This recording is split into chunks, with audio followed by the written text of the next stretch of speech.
인사드리겠습니다. 오늘 평일날 그것도 저녁 시간에 참 시간 내기 어렵죠. 여기 굉장히 사전에 제가 보내주신 사진을 보니까 굉장히 공간은 넓은데 이 공간이 얼마나 채워질까 저도 사실은 의아했었습니다. 평일날 저녁 시간 내는 게 굉장히 힘들거든요. 거기다가 또 오늘 또 비까지 내리고요. 비가 많이 내리더라고요. 그래서 제가 여러분들을 자주 뵐 수는 없으니까는 시간을 좀 아끼기 위해 가지고 바로 좀 말씀드리도록 하겠습니다. 경제를 주제로 하면은 참 미안한 게 경제 전문가 중 한 사람으로서요. 너무 힘들죠. 너무 힘들어요. 그렇죠? 지금 너무 힘든데 상황이 첫 번째는 어쨌든 상황이 굉장히 최악입니다. 여러분들에게 이런 우울한 얘기를 먼저 결론부터 얘기를 해서 죄송한데 정확하게 정보는 드려야 되는 거니까요. 제가 대중강연 다니는 이유 중에 한 가지가 뭐냐면은 일반인들은 경제에 대한 좀 세밀한 정보라든가 고급 정보를 접하기가 힘들잖아요. 힘들다 보니까는 어떤 커다란 충격이 왔을 때 우리 과거의 외환위기라든가 뭐 금융위기 같은 이런 충격이 왔을 때 미리 대비를 못합니다. 모르고 있다가 그러니까 우리가 이래서 고급 정보를 접하는 사람들은 미리 좀 대비를 할 수가 있는데 그렇지만 항상 보게 되면은 커다란 충격이 올 때마다 피해는 대부분이 그러니까는 그러니까 어려우신 분들한테 집중이 되어집니다. 그게 굉장히 안타깝고 그래가지고 제가 가지고 있는 좀 전문적인 지식을 여러분들과 좀 공유를 하기 위해서 가능한 한 강연을 요청오면은 다니는 편입니다. 물론 이제 유튜브도 하고 있지만 유튜브도 그래서 개설한 이유도 거기에 있고요. 그다음에 이제 경제가 지금 첫 번째 최악이라는 상황을 말씀을 드리고요. 두 번째는 뭐냐면은 그럼에도 불구하고 우리나라가 굉장히 저는 조상님들의 음덕의 결과인지 굉장히 운이 좋다. 지금 만약에 정권이 교체가 안 됐으면은요, 제가 무슨 뭐 이재명 정부를 지지하고 이걸 떠나가지고 얘기 드리는 겁니다. 교체가 안 됐으면은 진짜 어떤 상황으로 전개될지 모를 정도로 굉장히 지금 벼랑 앞에 서 있는, 절벽 앞에 서 있는 이런 상황이었었습니다. 근데 그것이 좀 분위기를 바꿀 수 있는 어쨌든 간에 전환점이 지금 저는 마련될 거라고 보고 있습니다. 그리고 이제 여러분들에게 궁금해하는 것은 이재명 정부가 출범했는데 이재명 정부가 경제를 어떻게 운영할 것인지 이것도 좀 이제 여러분들에게 제가 생각하는 지점에서 여러분들에게 좀 제공할까 하고 있습니다. 제가 오늘 제목을 새로운 집을 어떻게 지을 것인가 이런 얘기를 했거든요. 이 얘기는 결국 뭐냐면은 왜 이런 제목을 잡았냐면요. 우리가 살고 있는 집을 우리가 뭐 전세로 살던 하여간 무슨 뭐 자가주택에 사시던 간에요. 집이라는 것은 우리가 수명이 있죠. 수명이 그러니까 영구히 그러니까 사용할 수는 없잖아요. 그게 뭐 한 30년, 40년 이상 집을 사용하다 보면은 뭐 한 10년 이상만 사용해도 그러니까 우리가 뭐 여기저기 수선할 일이 많이 생기고 그러잖아요. 30년, 40년 이상 뭐 진행되면 우리 사회의 기준으로 볼 때는 뭐 재건축도 하고 재개발도 하고 뭐 이제 그러잖아요. 그러니까 집에 수명이 있듯이 저는 사회라는 것은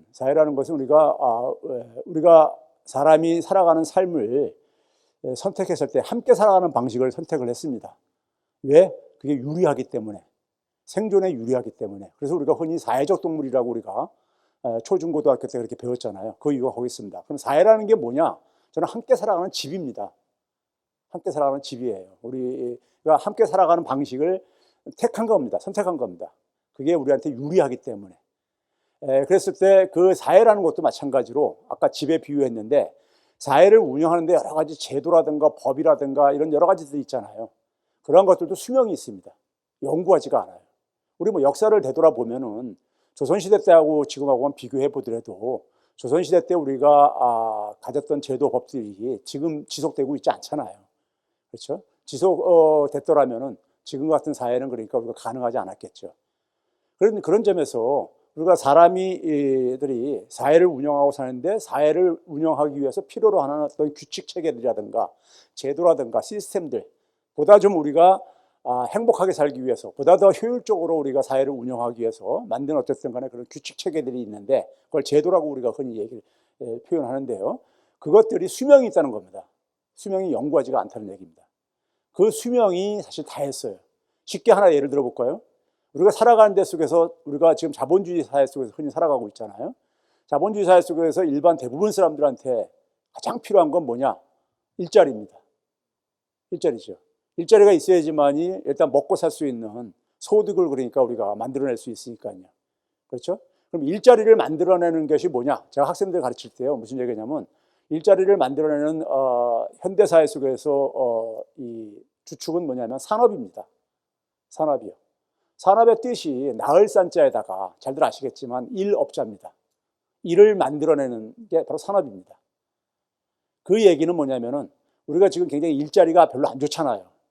일자리가 지금 충분치가 않잖아요. 대부분 많은 사람들이 느끼고 있는 거잖아요.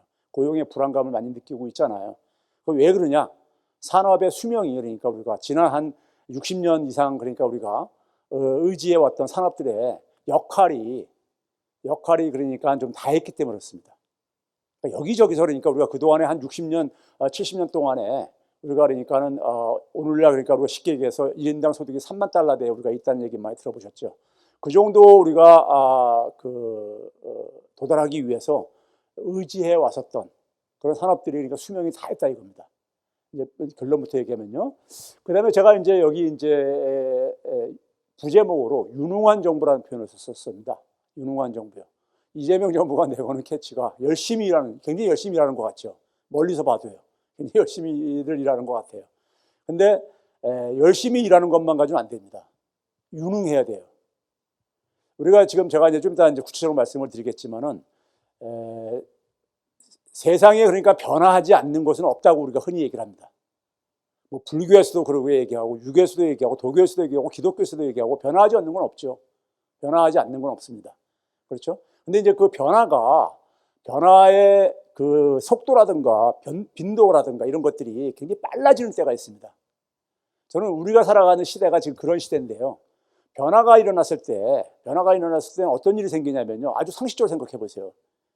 변화가 일어나게 되면은 거기에 대응을 해야 됩니다. 사회가 대응을 해야 되잖아요. 그 변화에. 대응을 해야 되는데 그 대응을 하기 위해 가지고 새로운 정책들, 새로운 제도들이 그러니까 우리가 만들어질 수가 있어요. 근데 그 정책이나 제도들은요, 사회 구성원 100%를 다 만족시킬 수 있는 정책이나 제도는 없습니다. 없어요. 그러다 보니까는 그 속에서 뭐냐면은 이해관계에 충돌이 생깁니다. 새로운 제도들이 도입하는 데 속에서. 우리가 여러분들 FTA라는 거 들어보셨죠? 여기 지금 뭐 아산 같은 데는 아직도 농업에 종사하시는 분들 꽤 있을 텐데, 우리 FTA 할 때마다 1차 산업인 농수축산업에 종사하시는 분들이, 농업 특히 축산업에 종사하시는 분들이 머리에 머리띠 두르고 반대 이렇게 했던 기억들 많이 있잖아요. 그 이유가 왜 그러냐? 개방을 하게 되면은 경제적으로 타격을 보기 때문에 그렇게 하는 거잖아요. 그거 뭐라고 욕할 수 없어요. 자기 경제적으로 피해를 보는데 그거 가지고 그냥 그러니까 참아라. 국가를 위해서 참아라. 이거는 말이 안 되는 거죠. 그러니까 이게 근데 그럼에도 불구하고 왜 하느냐? 국가 전체, 사회 전체 이익이 되는 측면이 있으니까 할 게 아니겠습니까요? 그러니까 이익이 되는 측면도 있고 혜택을 보는 측면도 있고 불이익을 보는 측면도 생깁니다. 변화가 생기게 되면요. 그랬을 때 그걸로 인해서 사회 갈등이 많이 생기죠. 그 사회 갈등은 사회적 비용을 유발을 해요. 사회적 비용을요. 그거를 잘 조정을 해야 되는 게 누구냐? 정부와 정치의 역할입니다. 정부와 정치의 역할이에요. 개인이 그건 할 수가 없어요. 개인이 할 수 없습니다. 개별적인 경제 주체들이 할 수가 없어요. 그건 정부나 정치가 해야 되는 거죠. 그럼 우리 사회가 그동안에 제가 보여드렸지만 우리 사회는 좀 미안한 얘기지만 적어도 지난 한 35년, 그러니까 90년대 이후부터 한 35년이요. 우리가 소위 민주화가 된 시기 이후를만 보더라도 저는 이제 좀 미안한 얘기지만은 우리 정부라든가 정치인들이 굉장히 태만했다. 일을 제대로 열심히 안 했다. 첫째는. 둘째는 뭐냐면 굉장히 무능했다. 이렇게 얘기를 합니다. 그 결과가 오늘날 경제가 어려운 이유입니다. 제가 연구해 보니까 그래요. 그분들을 제가 비방하자는 게 아니라 제가 구체적으로 데이터로 보여드릴게요. 자, 그래서 그런 점에서 제가 이제 과거에 이런 표현을 했어요. 정부라는 것을, 정치라는 것은 제가 그러니까 의사에다 많이 비유를 했는데, 의사는 뭡니까요? 고통받는 환자를 그러니까는 그 고통을 낫게 해주는데 기본적인 역할을 해야 되는 거잖아요. 그렇죠? 근데 의사가 마음씨만 좋아가지고는 안 됩니다. 실력이 있어야 되죠.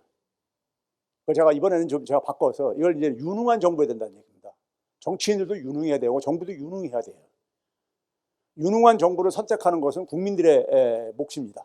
그래서 이 유능한 정부가 저는 좀 그 조짐이 보이기 때문에 제가 말씀을 드리는 거고요. 자, 먼저 이제 우리가 의사가 됐던 의사의 비유를 하던 그러니까 그냥 유능한 정부의 비유를 하든 간에 유능한 정부가 되려면은 현 상황이 어떤지 정확하게 인식을 해야 됩니다. 의사가 제 부친이 제가 미국에서 공부할 때 잠깐 방문했다가 병을 얻었는데 미국의 큰 병원들, 미국의 소위 말해서 세계적인 병원들도 많이 있고 그러잖아요. 근데 한 2년 정도를 굉장히 고통스러워 하시는데 병원을 다니시는데 병원에서 의사가 원인을 못 찾아내더라고요. 나중에 엉뚱한 걸 가지고 씨름을 한 거예요. 그러다가 돌아가시기 전에 그러니까는 제 부친이 이제 선친이 췌장암으로 돌아가셨는데 췌장암이 찾기도 힘들다고는 하지만은 돌아가시기 뭐 한두 달 전에 이제 그걸 이제 췌장암 진단을 내리더라고요. 그 전까지는 엉뚱한 거 가지고 계속해서 씨름을 했어요. 내가 그거 보고서는 야 미국 이 병원도 별 수가 없구나, 이 한계가 많구나 이런 느낌 받았는데 2년을 제가 아버님이 굉장히 고통을 앓다가 이제 돌아가셨거든요. 그러니까 정확한 진단을 못하면은 그러니까 정확한 처방이 나올 수가 없죠. 제대로 된 처방이 나올 수가 없습니다. 그렇죠? 그래서 결국은 뭐냐면은 환자의 고통을 해결을 못 해주죠. 그런 것처럼 그러니까 이 사회도 마찬가지입니다. 사회라는 것은 하늘에서 뚝 떨어진 게 아니에요. 사람들이 만들어낸 겁니다. 사람들이 만들어낸 거기 때문에 거기에 다 그러니까 우리가 처방책이 있어요. 정확하게 진단만 하면은 처방책이 보입니다. 그래서 제가 오늘 그거를 제가 주어진 시간 내에 좀 보여드리도록 할게요. 현 상황이 어떠냐에 관련해 가지고 최근에 이제 그러니까 이거 관련해서 표현한 게 두 가지가 있었습니다. 이제 이재명 정부가 6월 3일 날 대선 선거를 투표가 끝나고 나서 확정되고 난 다음에 그다음에 이제 총리 후보로 이제 김민석 의원을 지명을 하고 난 다음에 김민석 의원이 그 언론 기자들한테 자기 책임의 막중함을 이제 뭐 느낀다 이런 얘기는 이제 우리가 많이 이제 하잖아요. 근데 그러면서 뭐라고 했냐면 지금 IMF 제2의 IMF 위기 같은 상황이다 이런 식의 표현을 했어요. 제2의 IMF. 우리 IMF 하게 되면 굉장히 트라우마가 있잖아요. 우리한테는요. 트라우마가 있는데 제2의 IMF 같은 때보다 더 지금 상황이 안 좋다. 이런 표현을 했어요. 여러분들도 언론을 통해서 보셨을 거예요. 네? 들으셨을 겁니다. 그런 표현을 한 거. 또 하나는 뭐냐면 그 비슷한 시점에 한국은행 내부 연구자들에 의해 가지고 보고서가 나왔는데 한국은행의 내부자들은요 함부로 그러니까는 좀 이 의사 표현을 하는데 굉장히 신중합니다. 왜냐하면 워낙 그러니까 책임감이 막중한 기관이다 보니까는 기관이 막중하다 보니까 그게 미치는 영향이 굉장히 크다 보니까요. 그런 걸 감안했을 때도 불구하고 뭘 얘기를 했냐면요. 굉장히 완곡하게 표현을 했는데 그러니까 일본이 그러니까 장기 지금 침체를 겪고 있잖아요. 잃어버린 33년째 지금 진행되고 있습니다. 33년째. 이대로 가게 되면 제가 볼 때는 40년도 계속 갈 가능성은 충분히 있습니다. 근데 하여간 그 일본의 장기 침체에 관련해 가지고 했는데 우리 사회에 이제 흔히 그런 말 있죠. 일본화. 그러니까 일본의 장기 침체 같은 길을 걷는 것을 가지고 그런 가능성을 가지고 일본화라는 표현을 씁니다. 영어로는 제페니피케이션이라고 해가지고요. 일본화라는 개념을 정확하게 용어는 안 썼지만은 사실상 일본화를 언급을 했어요. 한국은행에서요. 처음으로요. 한국이 그러니까 일본의 장기 침체의 길을 그러니까는 갈 가능성을 그러니까는 언급을 했습니다. 한국은행에서요. 우리나라 대표적인 그러니까 통화정책의 담당자인 한국은행에서요. 그래서 이 두 가지가 그러니까 현 상황을 가장 최근에 표현해준 상황인데 이게 왜 이제 이런 식의 표현을 했느냐를 제가 좀 보여드리도록 할게요. 이게 1992년부터요. 1992년도부터 여러분들은 기억이 안 나실 거예요. 1991년도까지 우리나라는 성장률이 두 자릿수였었습니다. 10% 안팎을 했었어요. 그 전까지는요. 네? 그런데 1992년도에요. 갑자기 6%대로 뚝 떨어집니다. 그래서 당시에 있잖아요. 6%면 지금으로 보면 굉장히 높은 거잖아요.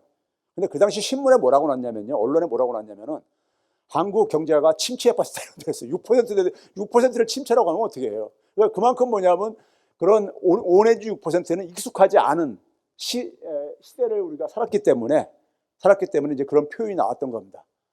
1992년부터 우리나라는 이제 어떤 전환점을 맞이하게 되는데, 그건 뭐 거기까지 들어가면 너무 길어지게 되고요. 성장률을 보게 되면 90년대 한 10년간 연평균 성장률이 6.7%에서 4.6, 3.0, 2.5, 2.0으로 가다가 최근 1년만 보게 되면 1.1로 이제 내려갔어요. 올해는 그러니까 우리가 1%가 무너질 걸로 지금 얘기를 하고 있잖아요. 추경 효과로 인해서 한 1% 턱걸이 할 가능성이 있다, 뭐 이런 얘기도 하고 그러잖아요. 근데 올해 1분기에 우리가 여러분들 얼마 전에 역성장했다는 얘기 들어봤죠. 마이너스 0.2%. 사실은 이게 반올림에서 0.2지 0.246 뭐 이렇게 되는 겁니다. 되는 건데 하여간 마이너스로 떨어졌죠. 그럼 우리가 예를 들어서 여기 지금 예를 들어서 볼 때 2020년부터 2024년이 뭡니까요? 이게 이 시기가 2020년부터 24년이 이게 그러니까 우리가 흔히 말해서 코로나 팬데믹을 겪었던 때잖아요. 이때가 연평균 2.0으로 했었거든요. 근데 갑자기 그러니까 지금 마이너스 성장으로 이렇게 혹은 1% 밑으로 지금 떨어지고 있는 거예요. 그런데 이제 그건 이제 일본하고 비교는 잠시 후에 하고요. 문제는 뭐냐면요. 여기에 가려진 게 있습니다. 경제 성장이라는 것은 한 나라의 그러니까 전체의 그러니까 소득의 증가를 의미하기 때문에 여기에는 정부의 소득도 있고 기업의 소득도 있고 그러기 때문에 있습니다. 가계만 일반 국민들만을 보게 되면요. 그게 이제 제가 가계당 그러니까 성장률을 보게 되면요. 지금 최근 1년은 0.3%로 거의 사실 성장이 멈춰버린 겁니다. 이게 평균이에요. 소득이 높은 가계도 있고 소득이 낮은 가계도 있고 이게 전체 평균이거든요. 그럼 0.3%라는 얘기는 상당한 세대들은 상당한 가구들은 마이너스 경험하고 있다는 얘기인 겁니다. 실제로 그래요. 국세청 소득자를 제가 보고 분석해 보면 실제로 마이너스 경험을 지난 한 2, 3년 동안 진행되고 있습니다. 그러니까 상황이 지금 쓸 돈은 나가는 돈은 많은데 물가도 지금 보게 되면 되게 저소득층한테 굉장히 불리하게 진행이 되거든요. 잠시 후에 말씀드리겠지만요. 근데 소득까지 그러니까 멈춰버렸다? 이건 굉장히 우울하고 참 짜증나는 거죠. 우리가 예를 들어서 그러니까 뭐 이 소득이 집안에 그러니까 자녀들한테도 용돈을 그러니까 좀 줄여라 하게 되면 굉장히 아직 기분 나빠할 겁니다. 그렇죠? 그런 것처럼 이게 소득이 사실상 멈춘 거예요. 멈췄으니까는 굉장히 불안하죠. 고용도 불안하고 그런데요. 자, 일본하고 좀 비교해 보게 되면요. 일본하고 비교해 보세요. 일본이 우회할 건데 최근 1년은 일본은 오히려 1.6%로 이렇게 됐습니다. 한국은 이게 누적 성장률이에요. 작년 2분기부터 해가지고 누적 성장률로 계산한 겁니다.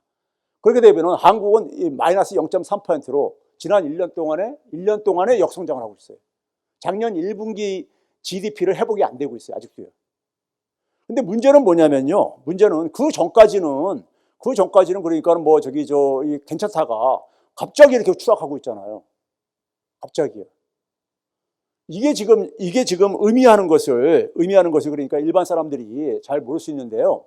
여기 제가 이제 뭐라고 했냐면은 영어로 표현해서 죄송합니다. 이게 근데 정확하게 실감나게 전달할 수 있을 것 같아가지고 gradually then suddenly 이 표현이 어디에 있냐면요.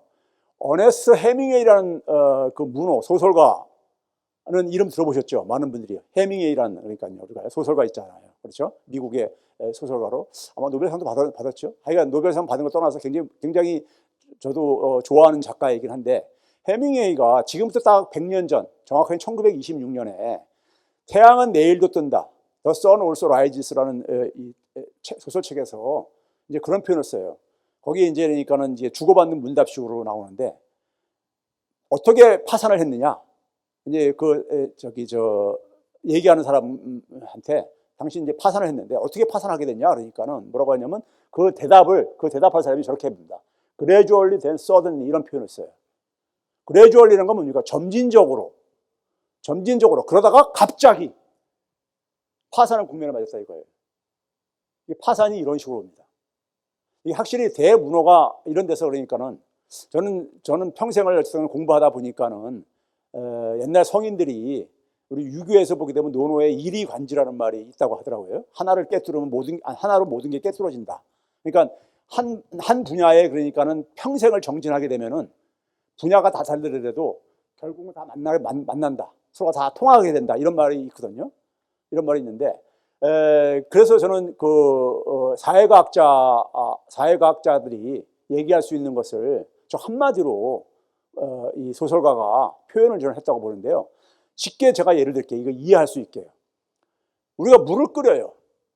물을 끓이게 되면은, 물이 이제 그러니까 끓이게 되면 1도, 2도, 3도로 쫙 올라가가지고 99도까지 올라갈 때까지, 쫙 끓을 때까지 물은 계속해서 끓지요. 버글버글버글 끓고. 예? 액체가, 그럼에도 불구하고 액체 상태잖아요.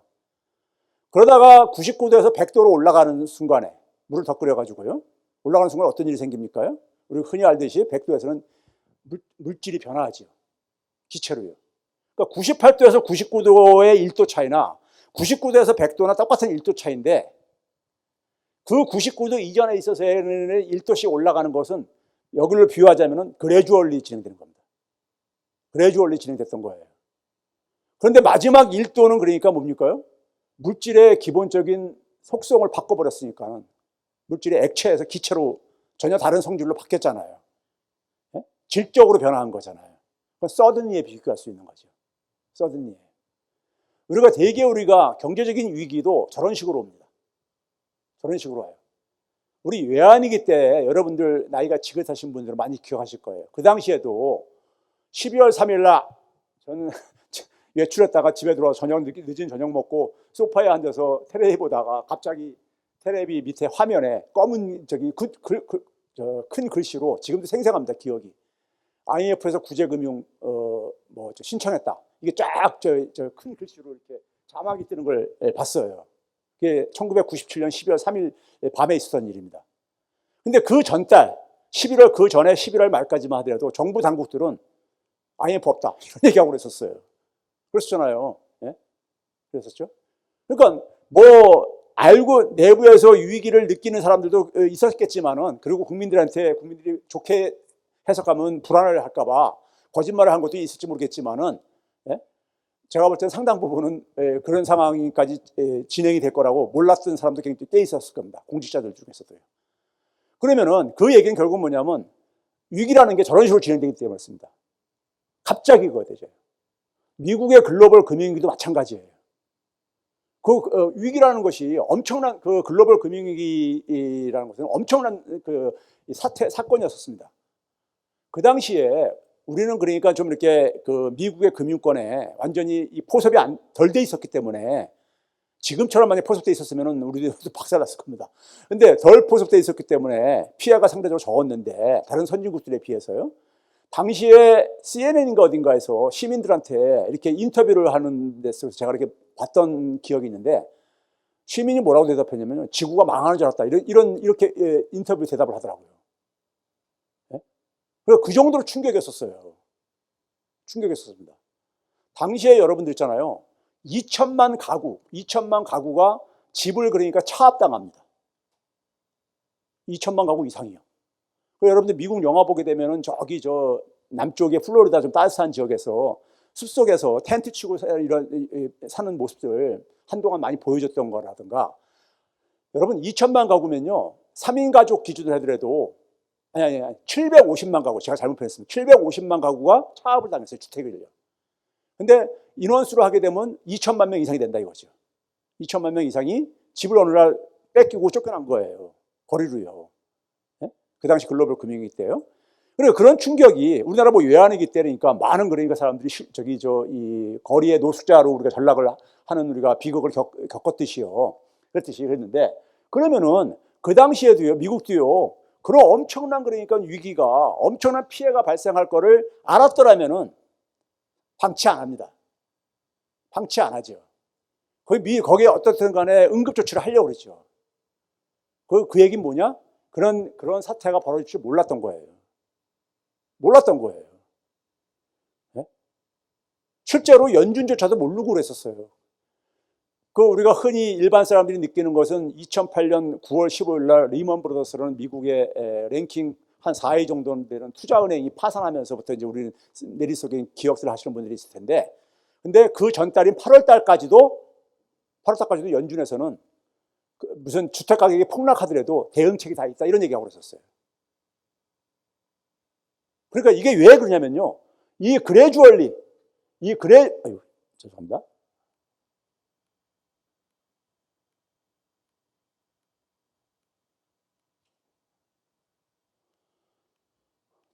많이 넘겨져 버렸네. 확 점프가 돼 버렸네. 예? 뒤로 가고 있는 거예요, 제가요? 아닌데, 아닌데,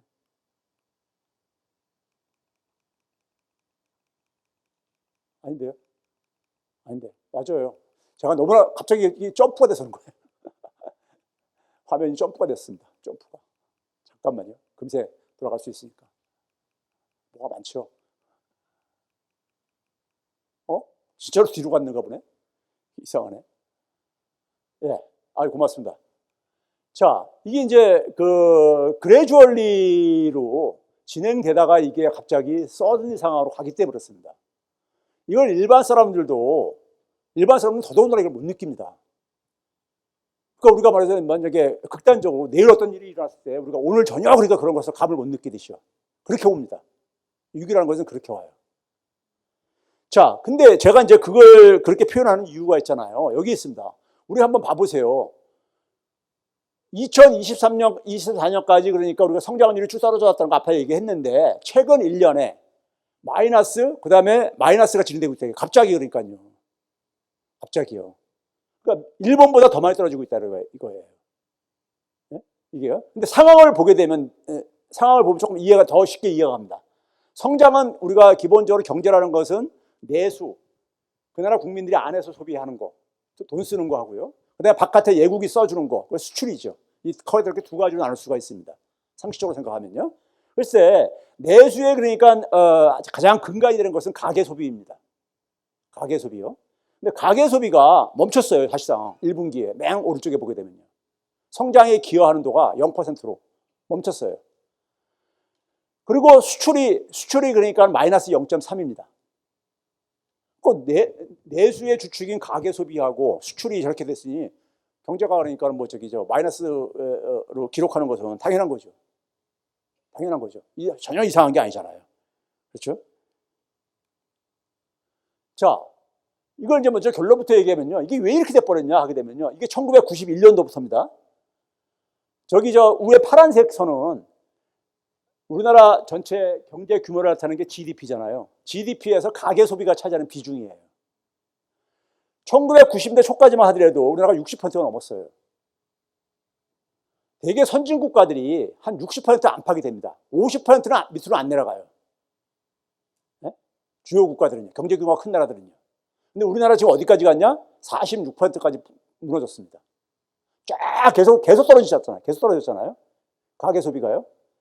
수출은 그래서 한동안 쫙 올라갔습니다. 올라갔는데 2011년을 기점으로 해가지고 수출은 거의 다 멈추고 있습니다. 문제는요. 2011년이 여러 가지로 의미가 있는 점입니다. 우리 2011년이 왜 그거냐면 미리 잠깐 말씀드려요. 여기 뭐 일단 나왔으니까 제가 나중에 좀 얘기를 할게요. 잠깐만 시간이 길어지니까. 최근 1년간에 작년도 1분기를 GDP를 100이라고 할 때 100이 회복이 안 되고 있잖아요. 지난 1년 동안에 회복이 안 되고 있잖아요. 이걸 얘기를 안 해요. 이걸 얘기를 안 해. 성장률을 얘기하는 표현은 여러 가지가 있는데 가장 중요한 건 이겁니다. 작년 1분기를 100으로 했을 때 100이 회복이 안 돼주고 있어요. 자, 그 다음에 이제 우리가 국제 비교를 하도록 들었습니다. OECD 국가들, 우리가 흔히 OECD하고 많이 비교를 하니까요. OECD가 지난 1년, 올해 1분기에 평균 1.7%를 성장을 했습니다. 근데 우리는 마이너스 0.3% 정도 이렇게 된 거고요. 그러니까 지난 1년간에 주요 국가 중에서는 우리만 100 밑으로, 우리만 100 밑이니까 여기 보시게 되면 99.7이라고 여기 표기되어 있잖아요. 나머지 나라들은 큰 경제가 아니니까는 일본도 그러니까 101.7인데 우리만 100 밑으로 떨어진 나라예요. 주요 국가 중에서요. 이게 상황이 간단치가 않다는 얘기입니다. 그러면 왜 이렇게 됐는가? 현재 상황을 보여주는 몇 가지 경제 지표를 제가 소개를 한 겁니다. 상황이 굉장히 안 좋죠. 왜 이렇게 이 지경이 됐는가 이겁니다. 이건 뭐냐면요. 국가 경영하는 데 속에서도 국가 경영에 우리가 기본적으로 우리가 ABC 가장 기본 원칙이 있습니다. 이 기본 원칙을 제대로 지키지 않아서 그래요. 자, 제가 그 얘기를 할게요. 그 다음에 이제 우리가 이 국가 경영과 관련해 가지고 첫 번째는 뭐냐면요. 제가 앞에서 그랬지 세상은 끝없이 변화합니다. 끊임없이 변화하죠. 변화하기 때문에 그 변화를 우리가 거부할 수 없을 때, 거부할 수 없을 때는 거기에 적응을 해야 되는 거잖아요. 변화에. 근데 그 적응을 할 때 보게 되면은 갈등이 생길 수밖에 없다 이거예요. 그 변화로 인해 가지고 기존에 그러니까는 기존의 이 변화로 인해 가지고 기존보다 득을 보는 사람이 있고 힘든 사람들이 생길 수도 있고 그러니까요. 그렇죠? 그래서 그게 사회 갈등이 유발된다고 아까 제가 얘기했잖아요. 그러면 이것을 그냥 방치하게 되면은 갈등이 굉장히 고조가 되어지면서 사회 그러니까는 이 유대감이 이 저하될 게 아닙니까? 그게 여러 가지로 사회 경제 생태계를 약화시킵니다. 한 가지 예로요. 우리나라 90대 이후에 저런 급변이 일어났다는데 90대 기억하면 뭐가 있었습니까요? 90대 초에 김영삼 정권이 출범했던 게 93년도 2월 달부터입니다. 92년도에 대통령 선거가 있었었죠. 그 당시에 김영삼 정부가 출범하고 나서 여러분들 내세웠던 국정 이 아젠다 목표가 뭐였었습니까요? 세계화였었습니다. 기억을 하시겠죠. 지금 우리가 세계화라는 것을 보통 명사처럼 자유롭게 쓰지만은 그 당시 학자들한테는요 세계화가 뭐야? 이랬었어요. 왜 그러냐면은 외국에서 표현하는 국제사회 속에서 표현하는 것이 그래서 글로벌라이제이션, 인터내셔널라이제이션 뭐 이런 것들이 있었어요. 그러니까 근데 이 세계화 그래서 우리는 그 동안에 어떻게 번역을 했냐면 국제화, 지구화 뭐 이런 식으로 번역을 했었어요. 학자들이요. 근데 갑자기 김영삼 정부에서 세계화라는 용어를 쓰면서 기자들한테도 세계화라고 표현을 해라 하면서 영어로도요 SEGGA 이렇게 쓰라고 했어요. 그래가지고 학자들이 아니 이게 그러면 글로벌라이제이션이 아니라는 얘기인데 우리가 김치 같은 것을 표현을 그러니까 우리가 영어 단어에 없잖아요. 그러니까 우리가 KIM, CHI 이렇게 표현하듯이요. 그러니까 하듯이 외래어 표기하듯이요. 세계화를 그렇게 표현하라고 언론 기자들한테 얘기를 했었어요. 당시에요. 청와대에서. 그래가지고 학자들은 뭐냐면 저 세계화가 저게 뭐야? 그럼 우리가 알고 있는 글로벌화라든가 지구화 이런 거하고 국제하고 뭐가 틀린 건데? 그러니까 다른 거라는 거예요. 다른 거라고 하는 거 안다. 그러면서 그 당시에 별별 우스운 얘기 굉장히 많이 나왔었습니다. 여러분들 지하철 같은 데 보게 되면은 지하철의 포스터, 공익 포스터에 경찰복을 입은 이제 경찰관이 나의 경쟁 상대는 영국의 경찰입니다. 그래가지고 이런 포스터들이 많이 붙어 있었습니다. 그게 왜냐면은 당시에 세계화가 뭐냐 자꾸 설명을 요청하고 그러니까는 당시에 이제 그러니까는 그 경제수석이라는 사람이 세계화라는 것은 1등 국가가 되는 거다. 1등 국가가 되려면 국민도 1등 국민이 돼야 된다. 이런 식으로 이제 그 답변을 하고 그랬었어요. 그 1등 국민이 돼야 되니까 경찰관도 그러니까 세계에서 가장 경쟁력이 있다고 얘기하는 영국 경찰보다 더 그러니까는 우수해야 되고 주부조차도 그러니까 심지어 농담으로 주부도 그러니까 세계에서 최고의 경쟁력이 갖고 있는 주부가 된다. 이런 식의 그 세계화 열풍이 불었는데 그 열풍은 왜 그랬었습니까요? 당시에 이제 그러니까 90년 전후에 그러니까 우리가 소련이라든가 동구 사회주권이 붕괴되어지면서 전 세계가 하나의 시장으로 통합이 된 거죠. 하나의 시장을. 그 이전까지는 사회주의권 시장하고 자유주의 진영 시장이 나눠져 있었죠. 이게 통합이 된 하나의 시장으로요.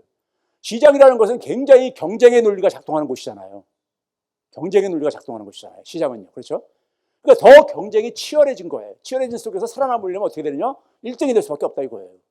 네? 1등이 될 수밖에. 그래서 나온 게 세계화였었습니다. 그럼 다 좋다 이거예요. 그럼 세계화라는 거 가지고 당시에 그래가지고 그 세계화에 발맞춰서 정책을 여러 가지 정책들만 나옵니다. OECD 가입을 하겠다. 네? 우리나라 그 당시에 OECD는 당시에 선진국 클럽이었습니다. 요즘은 그러니까 별별 국가들 다 들어와 있지만은 당시만 하더라도 진짜 잘 사는 국가들의 클럽이었습니다. 그래가지고 OECD 가입하겠다는 것을 국정 목표로 제시하고 김영삼 정부 때 가입합니다, 실제로요. 그리고 당시에 뭐냐면은 세계화 속에서 뭐냐면 WTO 체제가 또 출범을 하고 막 이랬던 시절이었었어요. 그래서 쌀 시장 개방 뭐 이런 거 아주 시끄럽고 그럴 때였었습니다. 그렇죠? 그러면 그 당시에 그러니까 그거 가지고 주로 그러니까는 진보 진영에서는 뭐 반대하는 목소리가 컸었고, 예? 그다음에 이제 이 보수 진영에서는 세상 돌아가는 걸 잘 모른다 진보 진영들이, 예? 이러면서 힐난하면서 그랬었거든요. 저는 모든 변화에는 양면성이 있다고 보는 사람입니다. 세계화가 그렇게 부정적인 측면만 100이 있는 게 아니라 100%가 부정적인 측면만 아니라 긍정적인 측면도 있고 부정적인 측면도 다 있다고 봐요. 모든 변화라는 것은요. 네? 그러면 긍정적인 변화는 뭐냐? 그럼 뭐겠습니까? 시장이 더 넓어지니까는 우리 같이 수출이 중요한 나라 입장 속에서는 시장을 더 확장할 수 있는 기회, 개방을 통해서 어떤 하나의 우리가 이득을 더 확장시킬 수 있는 기회가 되는 거죠. 기회가 제공되어지는 측면이 있잖아요. 반면에 개방이 되고 시장 경쟁이 치열해지면 어떻게 되겠습니까? 경쟁이 굉장히니까 우리가 고통스러운 것은 뭐냐면 취약계층들, 약한 사람들입니다. 약한 사람들은 몰락하죠. 경쟁이 심해지면요. 그렇죠? 그래서 사회적으로는 사회 경제적인 약자들은 그러니까는 굉장히 그 속에서 그러니까는 고통이 증가할 수밖에 없어요. 그러면 그 사회 경제 고통이 증가하는 이 부분들에 대해서 이 부분들을 정치하는 사람과 정부가 이 부분에 대해서 어떤 보완 장치를 마련해야 되는 거죠. 그거 없이 그냥 무조건 내가 세계화만 추진하게 되면은 죄송합니다. 세계화로 인해 가지고 이득 보는 사람들이 이득은 보겠지만은 그렇죠? 그 당시에 김영삼 정부는 그 이후에도 마찬가지지만 기본적으로 자본의 논리라든가 외세의 논리 속에서만 추진을 했습니다. 우리나라 특히 이제 뭐 재벌 기업들은 굉장히 득을 많이 봤습니다. 근데 반면에 그러니까 우리가 취약계층들은 굉장히 우리가 힘들었었죠. 그래서 실제로 보게 되면 중소기업이나 이런 사람들 같은 경우 보게 되면 그 당시에 굉장히 많이 도산을 합니다. 특히 1992년이 우리나라가 중국하고 수교를 맺은 때이기도 해요. 중국에 값싼 물건이 들어오기 시작하면서 부도가 많이 일어나고 있습니다. 영세업체들이요. 자, 그래서 생긴 게 뭐냐면 양극화. 예, 감사합니다. 죄송합니다.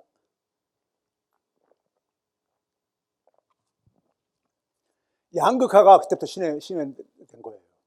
경제 지표가 정확하게 그때부터 가르쳐요. 92년 3분기부터 딱 그렇게 악화되기 시작합니다. 양극화라는 것은 뭡니까요? 예? 소득의 중간층이 없어지고 저기 상위층 소수와 대부분이 밑으로 이렇게 쏠리는 현상이 생기는 거잖아요. 갈라지는 거잖아요. 그러면은 결국 뭐냐면은 이 부자들은요. 예를 들어서 한 달에 그러니까 1억씩 버는 사람은 1억 이상씩 버는 사람도 있습니다. 실제로요. 1억씩 버는 사람은요. 그거 다 못 쓰잖아요. 아무리 뭐 일반 사람들 많이 쓴다 하더라도 뭐 제가 볼 때는 한 3천만 원이면 충분하지 않을까. 이것저것 다 쓴다 하더라도 백화점에서 명품 쇼핑을 하고 그러던다 하더라도 그럴까 생각하는데 그러니까 안 쓰는 돈이 많죠. 안 쓰는 돈이 저축하는 게 많단 말이에요.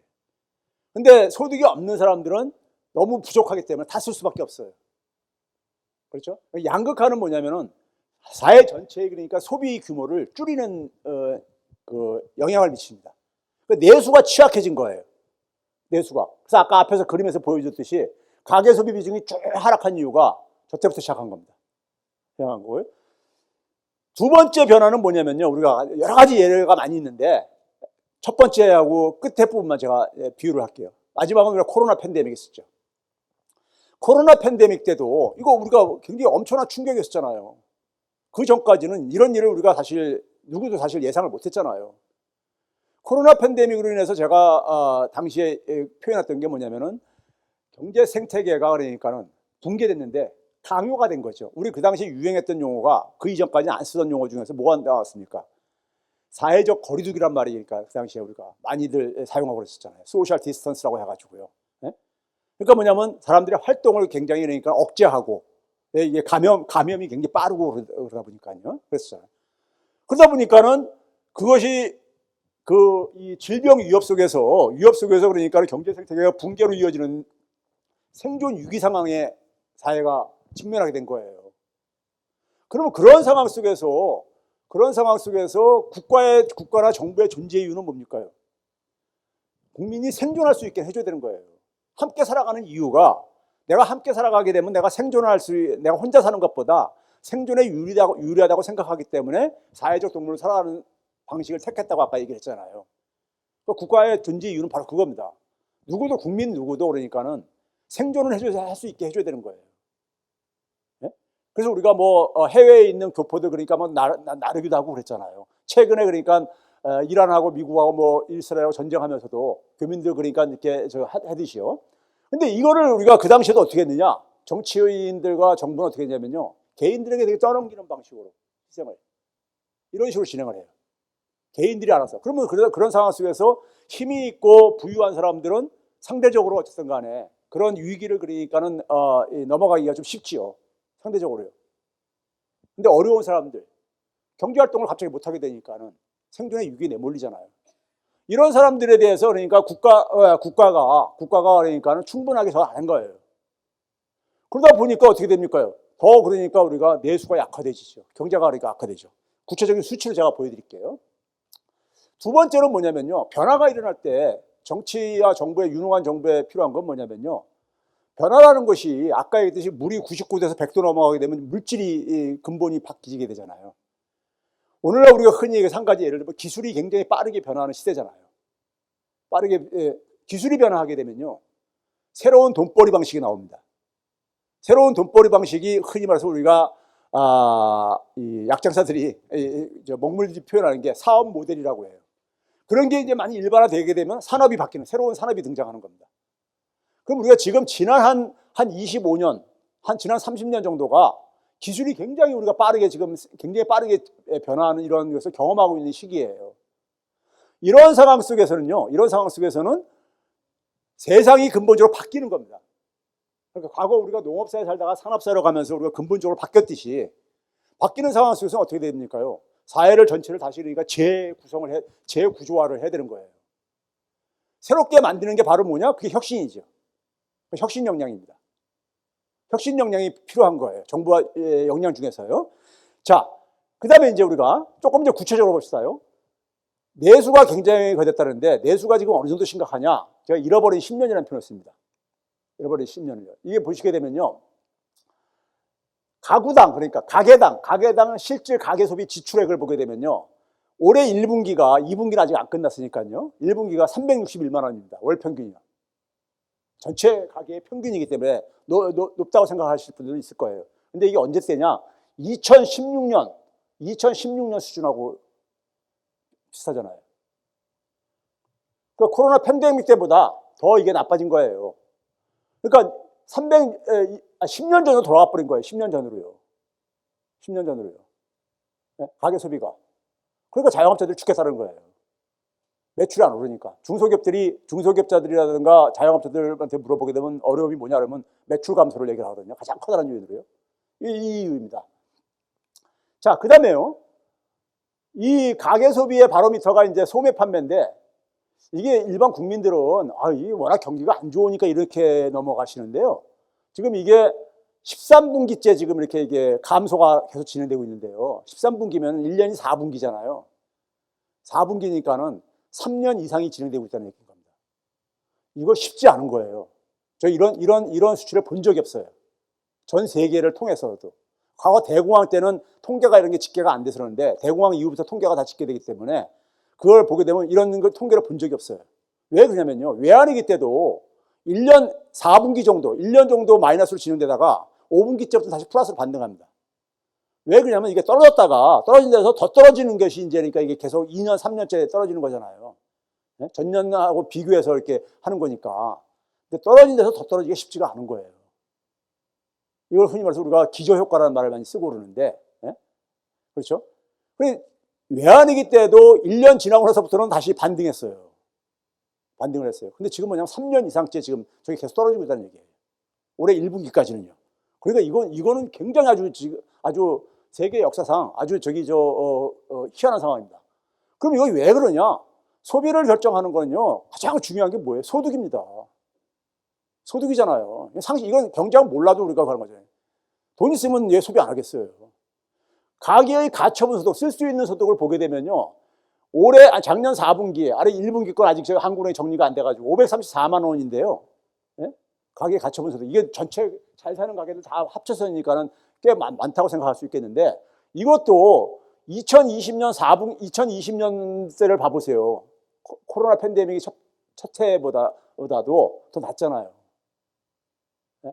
소득이, 가처분 소득이 그러니까는 굉장히 많이 낮아진 거예요. 자, 국세청에는 개인별 소득이 쫙 있습니다. 개인별 소득이요.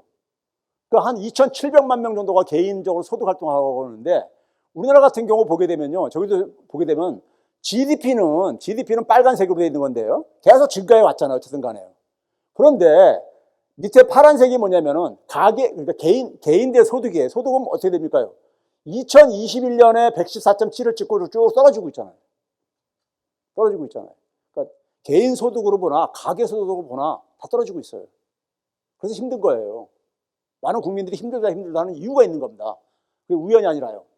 거기다가 올해 앞에는 그러니까 우리가 작년도까지니까 올해 보게 되면 월급쟁이들만 보게 되면요. 올해 1, 2, 3월 달 1분기를 보게 되면 380만 원인데 평균인데 2016년이 372만 원, 2018년 1분기가 398만 원, 한 400만 원 됐었습니다. 저 때보다 적어요. 월급쟁이들만.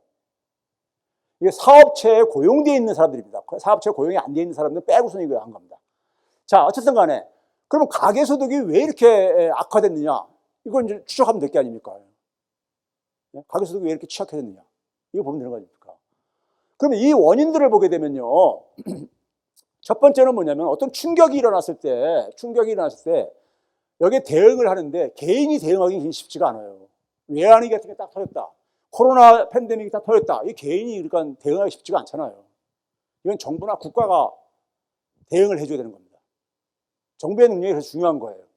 그러니까 공동체가 어떤 생존 위협에 직면했을 때 국가의 최우선 임무는 국민이잖아요. 국민의 대부분은 가계고요. 그렇죠? 이게 이게 단순한 사실이거든요. 이거 한번 봐보세요.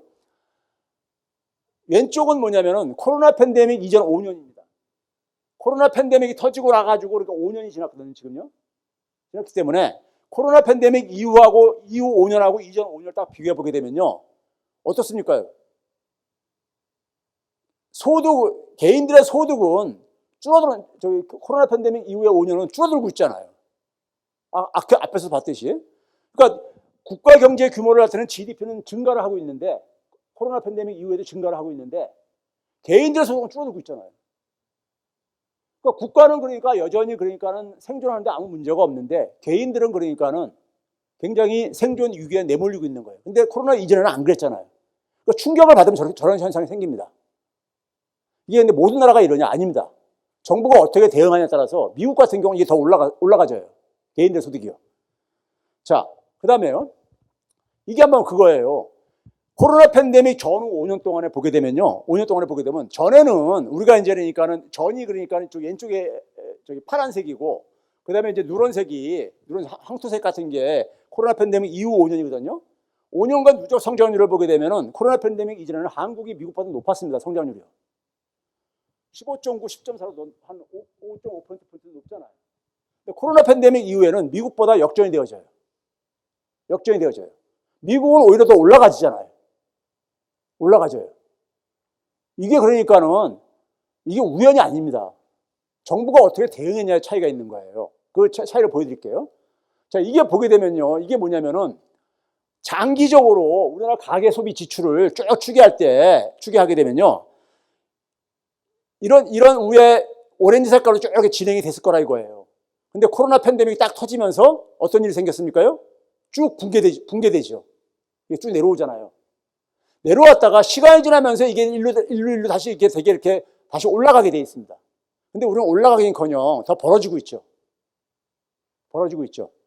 이게 지금 제가 계산을 해보니까는 1분기 기준으로 한 36조 4천억 원 정도가 더 줄어든 거예요. 원래 그러니까는 소비를 해야 될 금액보다도. 이게 바로 뭐냐면은 이 규모는 한 4인 가족 기준으로 뭐 25만 원씩 뭐 100만 원 준다고 할 때 그걸 기준으로 하게 되면 한 3회 정도 줘야 되는 규모인 거예요. 3회 정도 줘야 되는 규모예요. 이거 해보하려면. 자, 이거 봐보시오. 우리는 계속 이 격차가 이게 늘어나고 있어요. 그래서 경제가 지금 그러니까 마이너스까지 빠진 이유가 이 격차가 커지기 때문에 그렇습니다. 사람들이 소비를 못하거나 안 하는 거예요. 못하거나 안 하는 겁니다. 이게 근데 문제는 갈수록 커지고 있다는 얘기인 겁니다. 1분기까지요. 자, 이거 뭐 이제 비슷한 얘기니까. 미국 같은 경우인데, 미국은 어땠냐면요. 미국이 2020년 1분기 때요. 1분기 때 한 3,200억 달러 정도 그러니까는 소비가 꽉 가라앉죠. 미국이나 유럽 같은 경우는 코로나가 언제부터 유행하냐면 2020년 3월 달부터 본격적으로 됩니다. 진행이 되어져요. 우리나라는 2월 달부터 했었지만 대구에서 미국이나 유럽은 3월 달부터 3월 중순 때부터 이렇게 본격화됩니다. 그래서 1분기 때 3,200억 달러 확 줄어듭니다. 코로나 이 팬데믹 충격으로요. 그러다가 2분기 때는 4, 5, 6월 때는 1조 6천억 달러 이상씩 감소가 이루어져요. 사람들이 출근하지 말고 나오지 말라 막 이렇게들 하고 그랬잖아요. 그러다가 문제는 뭐냐면 2021년 2분기부터 플러스로 올라갑니다. 그러니까 원래 진행되는 소비 지출액을 훨씬 더 초과를 해버려요. 초과를 해요. 우리는 계속 마이너스로 곤두박질 치고 있는데 미국은 저게 플러스로 2021년 2분기부터 플러스로 반전을 해버립니다. 신기하지 않아요? 그래서 좀 플러스로 그래서 미국은 성장률이 우리가 더 높게 나온 거예요. 그럼 이게 왜 그러냐? 이게 왜 그러냐면요. 정부가 가계를 지원했기 때문에 그런 거예요. 이게 뭐냐면요. 미국 상원의 예산위원회에서 날짜가 3월 20일이잖아. 3월 10일이잖아. 2021년 3월 10일이요. 바이든 행정부가 1월 달에 의회에다가 새로운 예산을 편성을 해가지고 그걸 통과시켜달라고 그 리스큐 플랜 X라고 해가지고 제출을 합니다. 그게 바로 뭐냐면은 지금 코로나로 인해가지고 가게들이 지금 엄청 타격을 보고 있으니까는 소비가 줄어들고 우리 경제가 붕괴되고 있으니까 가게들한테 돈 지원해줘야 되겠다 이거예요. 그래서 1조 9천억 달러 예산을 편성한 것을 상원에서 통과시킨 거예요.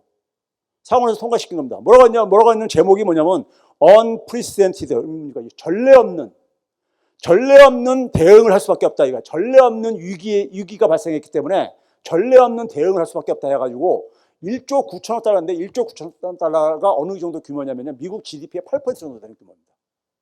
그 당시에 이 돈을 투입을 해가지고 우리 사회에서 소위 말해서 일부 보수 언론들이 퍼주기 하는데 진짜 퍼주기 해준 거예요. 2021년 3월 10일 날 통과되고 나서 저게 지급되면서 2021년 2분기부터 이게 플러스로 올라가 버린 거예요. 앞에 자료에서 다시 한번 봐보세요. 앞에 자료 보시게 되면은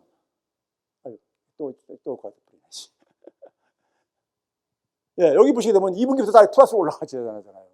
지금 우연이 아니라니까요. 정책의 결과인 거예요. 정책의 결과요. 자, 하여간 그 다음에 그러면 이제 우리가 저렇게 퍼주기 하면 우리가 되게 뭐라고 얘기하냐면 정부 재정 악화된다 이렇게 얘기를 하잖아요. 정부가 돈 푸니까 그렇죠. 그런데 여러분들 이게 코로나 팬데믹 이전이 2019년 12월 달이잖아요. 그리고 이제 가장 최근이 이제 2024년 9월 작년 9월 달까 3분기까지만 서로가 비교할 수 있는 기간이 적어있기 때문인데 보게 되면요. 대개 우리가 2021년까지가 우리가 코로나 팬데믹이 우리가 진행이 됐잖아요. 2020년 우리가 3월 달이나 4월 달에 우리도 이제 종료하잖아요. 보게 되면은 미국도 확 증가합니다. 정부 채무가요. 105.8%에서 119.5%로 확 증가하잖아요. 우리 증가한 거나 저기서 증가한 확 증가하잖아요. 더 많이 증가했죠, 미국은요. 근데 문제는 뭐냐? 그 이후에 꺾입니다. 미국은요. 정부 채무가.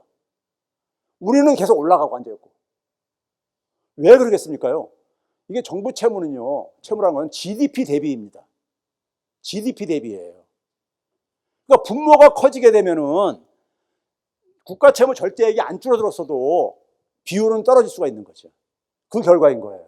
미국은 가계 소비 살려가지고 성장률을 높여가지고 저걸 떨어뜨린 거예요. GDP 대비로 비교하는 건 이해 가시죠? 우리가 부자가 1년에 1억씩 버는 사람한테 부채 2천만 원 하고 가계부채 2천만 원 하고 1년에 2천만 원 버는 사람한테 가계부채 2천만 원은 틀린 거잖아요. 네? 그래서 소득 대비로 우리가 비교를 하는 겁니다. 부채를요. 그 가계부채도 미국은 어떻습니까? 74.6%였는데 70.5%로 줄었잖아요. 그러니까 이게 이제 뒤에서 얘기할게. 시간 없으니까 또 이걸로 여기서 가되면. 그러면 이게 이제 우리가 미국은요, 선진국가들은요, 어떤 위기가 터지게 되면요, 거기에 대해서 철저하게 조사를 합니다. 우리 대구에, 저기 경남에서 산불나고 그랬을 때 우리도 뭐 백서 만들고 그러잖아요. 근데 우리하고 차이가 뭐냐면, 백서를 걔네들은 만들고 나면 그대로 실행을 해요. 그거 실행 안 하고 못 만들어요. 근데 우리는 그냥 또 유야무야 돼버리고 그런 경향이 쉽잖아요. 이게 우리나라의 외환위기 때입니다. 우리나라는 외환위기 때랑 코로나 팬데믹 때랑 비슷해요. 외환위기 충격 딱 터지고 난 다음에 어떻게 됩니까? 쭉 떨어지죠. 충격으로요. 떨어진 다음에 이게 원래 선으로 돌아와야 되는데 안 돌아오고 갈수록 격차가 더 벌어졌었어요. 지금하고 비슷한 거예요. 그러니까 우리나라는요. 그러니까 미국도 금융위기 때는 이랬었습니다. 미국도 금융위기 때는 돈 찍어가지고 금융회사들만 지원해줘요. 금융회사들. 가게는 지원 안 해주고. 그래서 가게가 750만 구가 집을 빼앗기고 쫓겨나고 이제 그런 사태가 일어났잖아요. 그래서 금융위기 이후에는 미국 경제가 굉장히 안 좋았었습니다. 네? 이렇게 됐었어요. 그런데 이게 성장률을 봐보세요. 2000년 금융위기 전에 2.2%로 성장하다가 금융위기 이후에는 1.9% 떨어져요. 가게가 심각한 타격을 입었으니까 그런 겁니다. 근데 팬데믹 이후에는 2.8%로 확 올라가잖아요. 그럼 어느 게 좋은 거냐고요. 네? 미국은 이 금융위기 때 겪고 나서 가게가 내상을 입으면은 경제가 망가지는구나. 이 교훈을 얻은 거예요. 그래서 뭐냐면 팬데믹 때는 그러니까 부채가 안 증가하게 이게 주요 선진국에서 다 그렇게 합니다. 가게가 그러니까는 깊은 상처를 안 입게 가게가 무너지게 되면 경제가 살아나기 힘들거든요. 네? 그게 역사에서 교훈을 얻은 거죠. 근데 우리는 계속 교훈 없이 그냥 계속 하는 거예요. 계속 똑같은 실수를 반복하는 거예요. 그 다음에 구조적인 원인들이 있습니다. 구조적인 원인들이. 우리는 뭐냐면은 앞에서 얘기했듯이 가계 소비 비중이 줄어들다 보니까는 수출로 이제 돌파한다면서 수출만이 살 길. 이게 우리나라의 국가 이 구호잖아요. FTA도 왜 하느냐? 경제 영토를 확장하기 위해서. 사이 수출. 우리는 수출을 그러니까 외면하고 살 수 없다. 뭐 이런 게 그러니까 거의 이념처럼 이렇게 돼 있잖아. 이데올로기처럼요. 그래서 우리가 세계화하면서 수출 경쟁력을 확보하는데 문제는 뭐냐? 가계 경제를 희생시키면서 수출 경쟁력을 확보하는 방식을 씁니다. 그게 되게 뭡니까요? 우리 여러분들 잘 아시다시피 가계 경제 우리가 세계 무대에 나가가지고 경쟁력을 확보하려니까는 90년대부터 우리가 했던 게 뭐예요? 기업들 입장 속에서 수출 경쟁력 확보하려면 어떻게 됩니까? 가격 경쟁력을 1차적으로 먼저 확보해야 되잖아요. 가격 경쟁력 확보하려면 가격 경쟁력이 가장 출발점이 뭡니까? 인건비죠. 그러니까 인건비 가능한 한 적게 올리고, 그 다음에 고용도 가능한 한 최소화하고, 이왕이면 정규직보다 비정규직으로 하게 하고, 그리고 심지어는 뭐냐면 값싼 노동력이 있는 베트남 이런 중국으로 나가고, 그리고 심지어는 뭡니까? 자동화도 하고, 생산 자동화도 하고, 이런 식으로 해가지고, 예? 가게가 굉장히 그 속에서 핍박을 받았죠. 가게가. 수출 경쟁력을 확보한다는 것 속에서요. 심지어 뭐냐면 환율도 그러니까 수출 경쟁력을 지원한다는 차원 속에서 고환율을 구했죠. 근데 고환율은 뭐냐면 가게한테는 굉장히 가격 경쟁이 악화가 됩니다. 수입 물가가 비싸지니까요. 예? 이런 방식으로 했었던 거예요. 그러다 보니까는 그러면서 우리는 이제 어떤 일이 일어났냐면요. 이게 계속 진행되면서 수출이 그러니까 2011년도까지 쫙 증가한 거예요. 굉장히 많이 증가했습니다. 수출의 역할이요. 가계 소비는 줄어들었지만 그 공백을 일정 정도 메운 거예요. 수출이요. 그런데 수출에 의존도가 높을수록요 치명적인 약점이 있습니다. 수출은 우리가 세계 경제가 좋을 때는 잘 나가져요. 세계 경제가 안 좋을 때 가장 타격을 받는 나라가 어느 나라인지 아세요? 선진국가 중에서요. 독일, 일본, 한국 이런 나라입니다. 수출 의존도가 높은 나라들. 네? 왜냐하면 우리나라에서 수출은 다른 나라에서는 수입이니까요. 경제가 좋아야지만 수입을 많이 해갈 게 아닙니까? 그러니까 세계 경제 환경이 나빠질 때마다 수출은 타격을 받습니다. 그 첫 번째 타격이 뭐냐면 외환위기 이후에 2001년도에 미국에서 닷컴 버블이 붕괴된다는 이거 혹시 기억하실지 모르겠어요. 그 당시에 그러니까 90년대 후반에 막 닷컴 기업들 막 이렇게 생겼다가 그게 거품이 꺼지면서 2001년도에 경기 침체가 옵니다. 미국발 경기 침체가요. 그때 우리가 직격탄을 맞아요. 수출에 있어서요. 수출이 직격탄을 맞는데 가계 소비는 갈수록 이렇게 줄어들고 있었거든요. 외환위기로 인해 가지고요. 직장 잃고 막 이렇게 되고 그러면서 비정규직으로 그러면서요. 외환위기 이후에요. 그러면 그 상황 속에서 정부는 어떻게 해야 되겠습니까? 당시에 2002년도가 대통령 선거 있는 해였습니다. 우리는 5년에 한 번씩 대통령 선거 해왔었잖아요. 그러니까 2년 7자로 끝나는 2자 7자 끝나는 해에 우리 대통령 선거하는 해였었습니다. 2002년도에 대통령 선거하는데 그 당시에 김대중 정권 마지막 해가 2002년도고 그 당시 민주당에서는 노무현 후보, 저쪽에서는 이해창 후보가 나가가지고 할 때였었습니다. 근데 2001년도에 경기 침체가 오면서 굉장히 경기가 안 좋았었어요. 경제가 망가지면요, 더구나 집권 여당이 정권을 연장하는 게 힘듭니다. 국민들은 뭐냐면 교체해보자 이런 심리가 작동하거든요. 그런 상황 속에서 그걸 그냥 방치할 수 없다 보니까 당시에 김대중 정부에서 그랬던 게 바로 뭐냐면요, 가계부채 주도 성장 방식을 택합니다. 제가 평상시 잘 쓰는 우리나라 이 경제 관료들의 좀 부정적인 측면으로 얘기할 때 모피아들 얘기하는데, 모피아들의 원조가 저때 이제 만들어지고 있는데, 이현재 씨가 빚내서 소비하고 빚내서 집 사게 하는 정책을 씁니다. 네? 빚내서 소비하는 거 대표적인 게 뭐였었어요? 그 당시에 여러분들. 카드를 쉽게 막 발행을 막 할 수 있게 해줍니다. 길거리에 보게 되면, 당시에 제가 학교 근처에 보게 되면 그냥 파라솔 같은 거 하나 갖다 의자 앉혀놓고 아주 이 모집인들이 학생들한테 막 발급해주고 막 이랬던 풍경이 길거리에 쉽게 보일 때 있었어요. 그리고 나서 2003년도에 노무현 정부가 출범했던 첫 해에 카드 사태가 터졌었죠. 카드 사태 기억하십니까? LG카드가 여러분들 부도가 나고 삼성카드도 부도가 날 지경에 있었어요.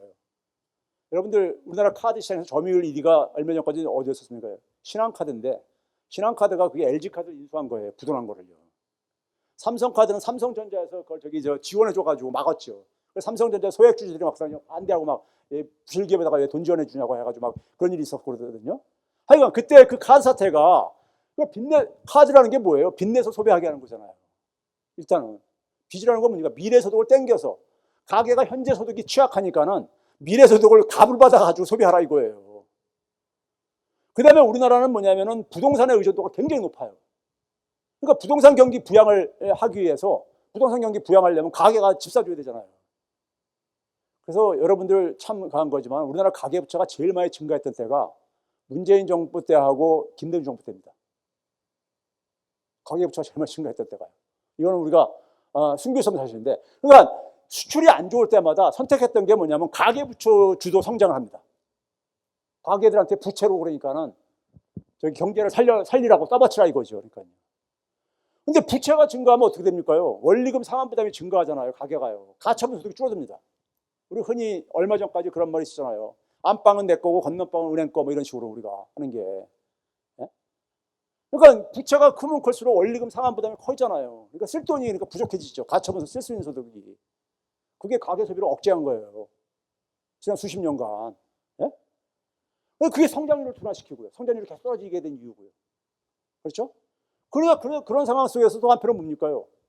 우리가 2000년대 이후에 산업체계가 지각 변동이라는데, 우리는 저게 그러니까 성공을 못했어요. 역대 정부들이 맨날 신성장 동력 산업 육성한다고 노무현 정부 때부터 계속해서 10대 신성장 동력, 이명박 박근혜 때도 그러니까 갈수록 늘어나요. 이게 개수가. 이런 걸 해왔었거든요. 근데 그런 상황 속에서 일자리는 계속 더 불안해졌죠. 왜 불안해집니까? 산업이 그러니까 이게 연못의 고인물처럼 산업에 진화가 없었기 때문인 거예요. 일자리를 만드는 산업이. 그러다 보니까 사람들이 뭡니까요? 노후 불안, 일자리 불안, 뭐 이런 것들로 3대 불안 얘기를 하잖아요. 흔히 말해서요. 고용 불안, 노후 불안, 등등 얘기하잖아요. 그러다 보니까 사람들은 당연히 뭡니까요? 개인들은 재테크에 혈안이 될 수밖에 없죠. 부동산은 부동산 그 카르텔들, 재벌 건설 회사와 그다음에 우리가 금융이 맞물려 가지고 부동산 경기 하나 띄우려고 하다 보니까 이게 속에서 가게들은 부동산에다가 재테크해야 되겠다. 이런 게 전 나라를 그러니까 완전히 그러니까 인지를 잡은 거 아닙니까? 부동산에 우리가. 그래서 우리가 흔히 부동산 공화국 이런 얘기하잖아요. 자, 또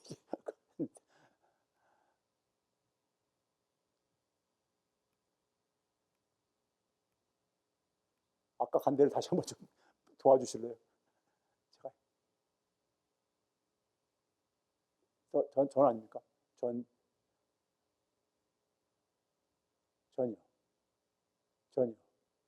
네, 여기 있어요. 제가 죄송합니다. 우리가 근데 2011년도부터는요, 아까 앞에서 그림 보여주잖아요. 2011년부터는 수출 정체예요. 근데 2011년이 뭐냐면요, 여러분들 볼 때 우리가 FTA를 굉장히 공격적으로 추진합니다. 그 당시 그러니까는 매일경제신문 이런 데서 경제 영토를 확장합니다. FTA는 막 그래가지고 그냥 찬양하고 막 그럽니다. FTA를 우리가 2011년 이후에 급속하게 빨리 진행했었어요. 우리나라가 전 세계에서 두 번째, 세 번째로 FTA를 많이 맺은 나라예요. 근데 FTA라는 것은 우리가 그런 측면이 있죠. 시장 개방에 그러니까 우리가 접근하기 쉬운 이런 지점이 있죠. 근데 문제는 이거 봐보세요. FTA 하기 전에 WTO 체제가 출범한 1995년부터 2011년까지는 세계 수출 증가율이 4.2배였는데 한국은 5.5배로 한국이 굉장히 덕을 받습니다. 그 세계화를 인해 2011년 이전까지는요. 근데 2011년 이후에는 보게 되면요, 세계 평균보다 우리가 더 떨어져요. 문제는 FTA를 굉장히 공격적으로 했는데 그 얘기는 뭐겠어요? 우리나라 산업 경쟁력에 심각한 문제가 있다는 것이 드러난 거예요. 이거 일반 전문가들도 이거 저기 모르고 외면하거나 모르는 건데 2011년도 이후에 우리나라에 되었습니다. 근데 금융위기 이후에 우리나라 수출이 왜 이렇게 우리가 타격을 받았느냐? 뭐 몇 가지 이유가 있습니다. 산업 경쟁이 약화된 것이 뭐 중요한 요인들이 하나지만은 근본적인 미국이 세계화 시절 때는요, 미국이 전 세계에서 가장 큰 시장이잖아요. 소비 시장이잖아요. 미국 소비자들이 빚내서 소비해 준 거예요. 서브프라임 모기지 사태라는 게 그 빚내서 집 사기 한 거거든요. 미국판이요. 네? 그런데 그걸로 금융이 딱 터지고 나가지고 아주 큰 된통 당하고 나서 가계부채 관리를 하면서 관리하니까 당연히 어떻습니까? 미국 소비가 줄어들죠. 소비가 줄어들면서 미국의 수입이 급감합니다. 미국의 수입의 연평균 증가율이 거의 3분의 1 이하로 떨어지잖아요. 네? 금융위기 이후에 미국에서요. 그 미국이 수입을 안 해주니까 당연히 수출하기 힘들어지지요. 그렇죠? 그 다음에 이제 우리가 그 결과가 우리는 대부분의 수출의 주력 부대가 제조업입니다. 제조업이 타격을 보죠. 제조업에 굉장히 좋은 일자리가 많은 편인데 제조업의 성장률이 쭉 떨어지게 되죠. 그 결과가 아까 했듯이 이게 수출이 멈추게 된 거의 이렇게 사실상 멈추게 되는 하나의 이유입니다. 수출의 역할이. 그 가계 소비는 계속 떨어지는데 수출이 멈춰버리니까 성장률은 계속 곤두박질 칠 수밖에 없는 거죠. 그게 한 10년 이상 그러니까는 허덕허덕 하면서 온 겁니다. 오다가 지금 그러니까는 급격하게 지금 상황이 온 겁니다. 또 하나는 뭐냐면요. 가계소득이 우리가 취약한 이유가 또 하나는 다른 나라들과 비교해 볼 때 우리나라 국민들이 굉장히 취약한 게요. 뭐냐면은 개념이 굉장히 취약한 게 우리는 뭐냐면요. 야, 소득이라는 것은 개인의 노력에 의해서 만드는 거지. 뭐 정부한테 자꾸만 의존해야 되냐. 이거 굉장히 잘못된 생각입니다. 우리가 사회를 구성할 때는 아까 얘기했듯이요. 기본적으로 생존에 유리하기 때문에 선택한 거예요. 그렇지만 혼자 살죠. 우리가 부부가 결혼해서 같이 사는 이유가 뭐예요? 혼자 사는 것보다 행복할 것 같으니까 결혼하는 거 아니에요. 네? 결혼해가지고 더 불행할 것 같다면 누가 결혼하겠습니까? 안 하지, 혼자 살지. 그렇죠? 그럼 마찬가지입니다. 사회를 구성하는 이유는요. 그 사회는 국가는 기본적으로 생존을 보장을 해줘야 돼요. 최소한의 생존을요. 기본적인 그건 하나의 마인드입니다. 이 서구 사회 속에서는요. 사회적 합의고 계약이지요. 그래서 우리가 소득도 개인이 우리가 노력에 의해서 벌어들인 소득, 그걸 시장소득이라고 하죠. 시장에서 우리가 벌어들인 소득이 있고, 그 다음에 사회에서 얻는 소득이 있습니다. 사회임금, 사회소득이라고 하는데, 대표적으로 뭐가 있습니까요? 여러분들 중에 자녀들 있으면 8세 미만까지 아동수당 받죠. 매달이요. 그냥 받는 거잖아요. 세금을 걷어가지고요. 아니면 뭐 기초노령연금 같은 것도 마찬가지잖아요. 이런 것들이 사회소득인 거예요. 근데 우리는 이게 너무 취약해요. 우리는 여기에 대해서 굉장히 그러면 내가 저거 받아먹으면 국가가 빚이 증가할 텐데 이런 걱정들 하면서 해요. 자, 그걸 구체적으로 보여드릴게요. 우리나라가 사회소득에서 1992년이 김영삼 정권 출범하기 전이죠. 97년이 외환위 마지막 해고 2002년, 2007년 보게 되면요. 그래서 최근까지 보게 되면은 우리나라가 꼴찌에서 사회소득이 OECD 국가 중에서 꼴찌에서 1위, 2위를 차지합니다. 한 번도 안 변했어요. 우리나라 국민들은 사회소득 개념이 굉장히 취약한 거예요.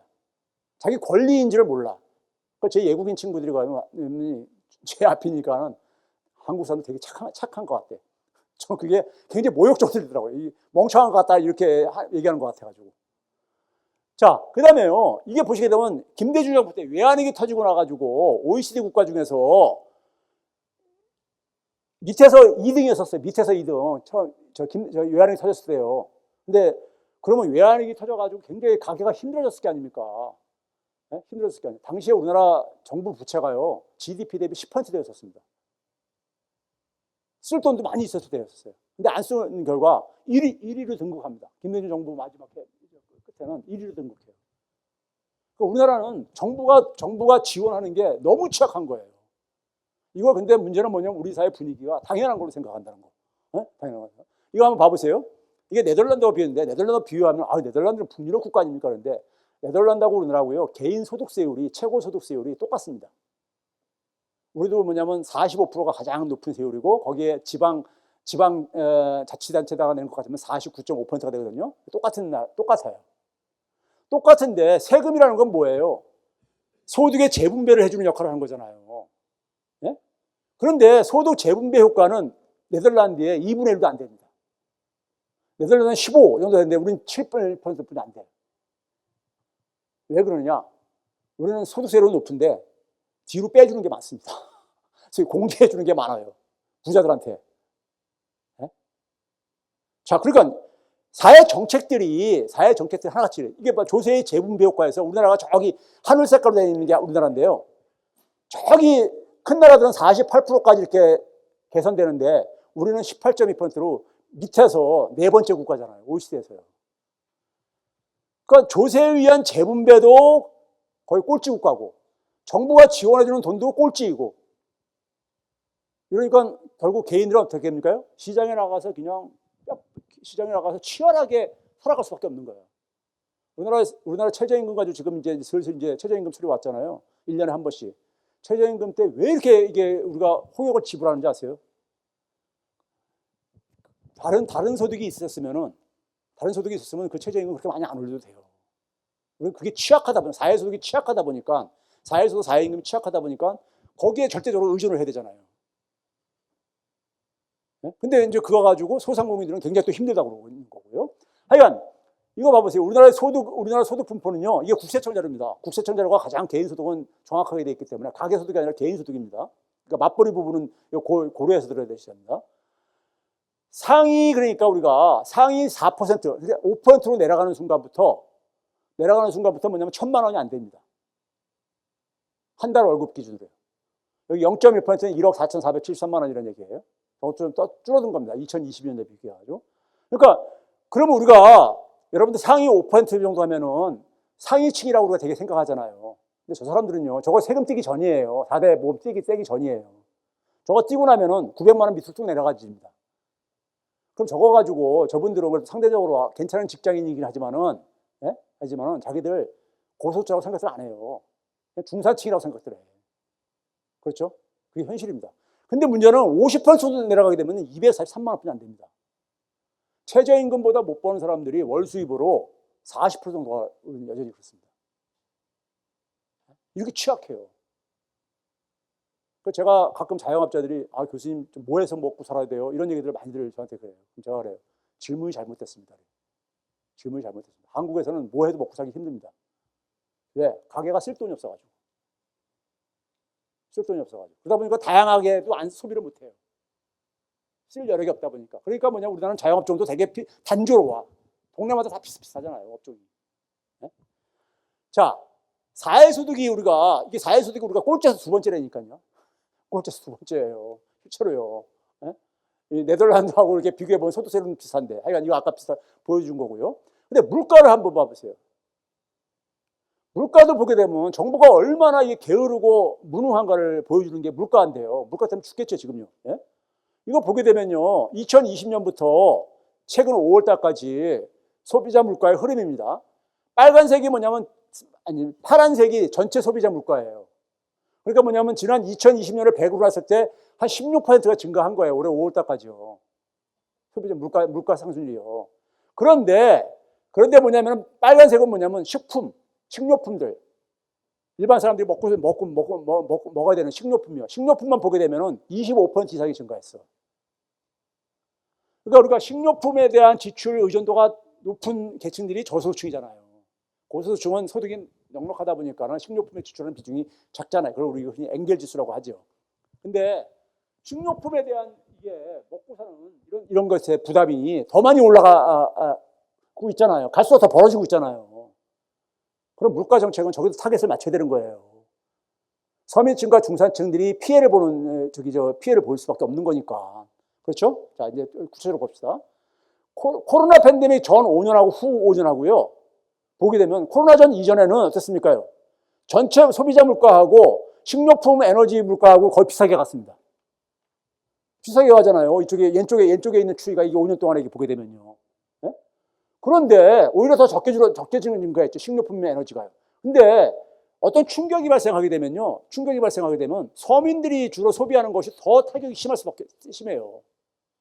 식료품하고 에너지가 코로나 팬데믹 이후에는 이 식료품 에너지가 훨씬 높게 증가했잖아요.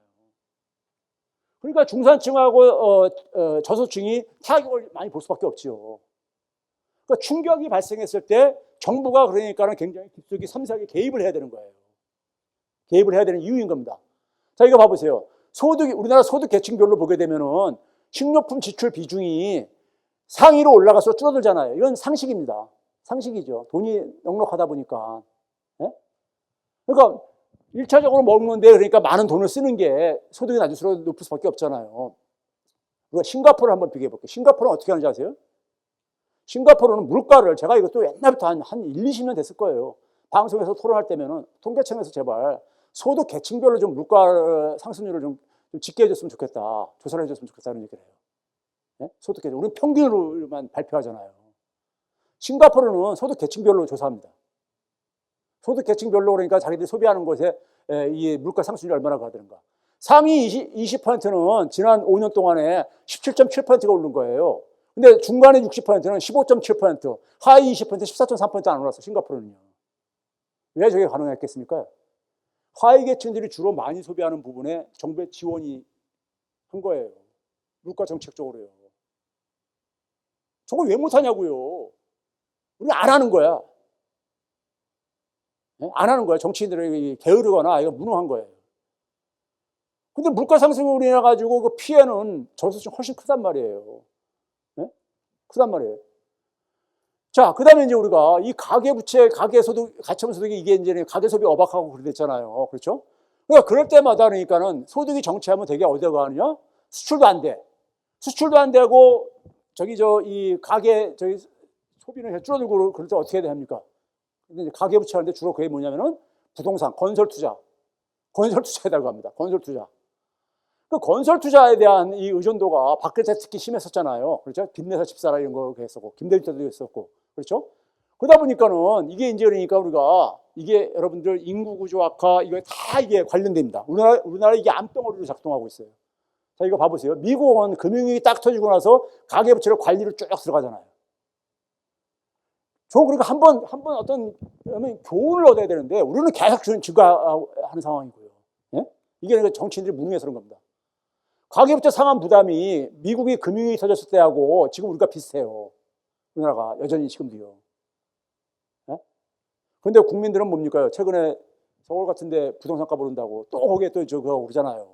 예? 자, 이거 봐보세요. 지난 그러니까 우리가 한 30년 동안에 가계만 놓고 보더라도 부동산 자산은 8,211조가 증가했는데 소득은 1,064조뿐이 안 증가했어요. 땀 흘려 일해가지고 얻는 소득은 돈은 1,060조 정도 증가했는데 부동산 자산은 8,200조가 증가했다고요. 저런 상황 속에서 누가 땀 흘리고 일하고 싶어요. 다 재테크하고 싶죠. 사회가 이렇게 만드는 거야. 국내 전체적으로 보게 되면 뭐 더 끔찍하죠. 국내 전체적으로 기업들도 마찬가지입니다.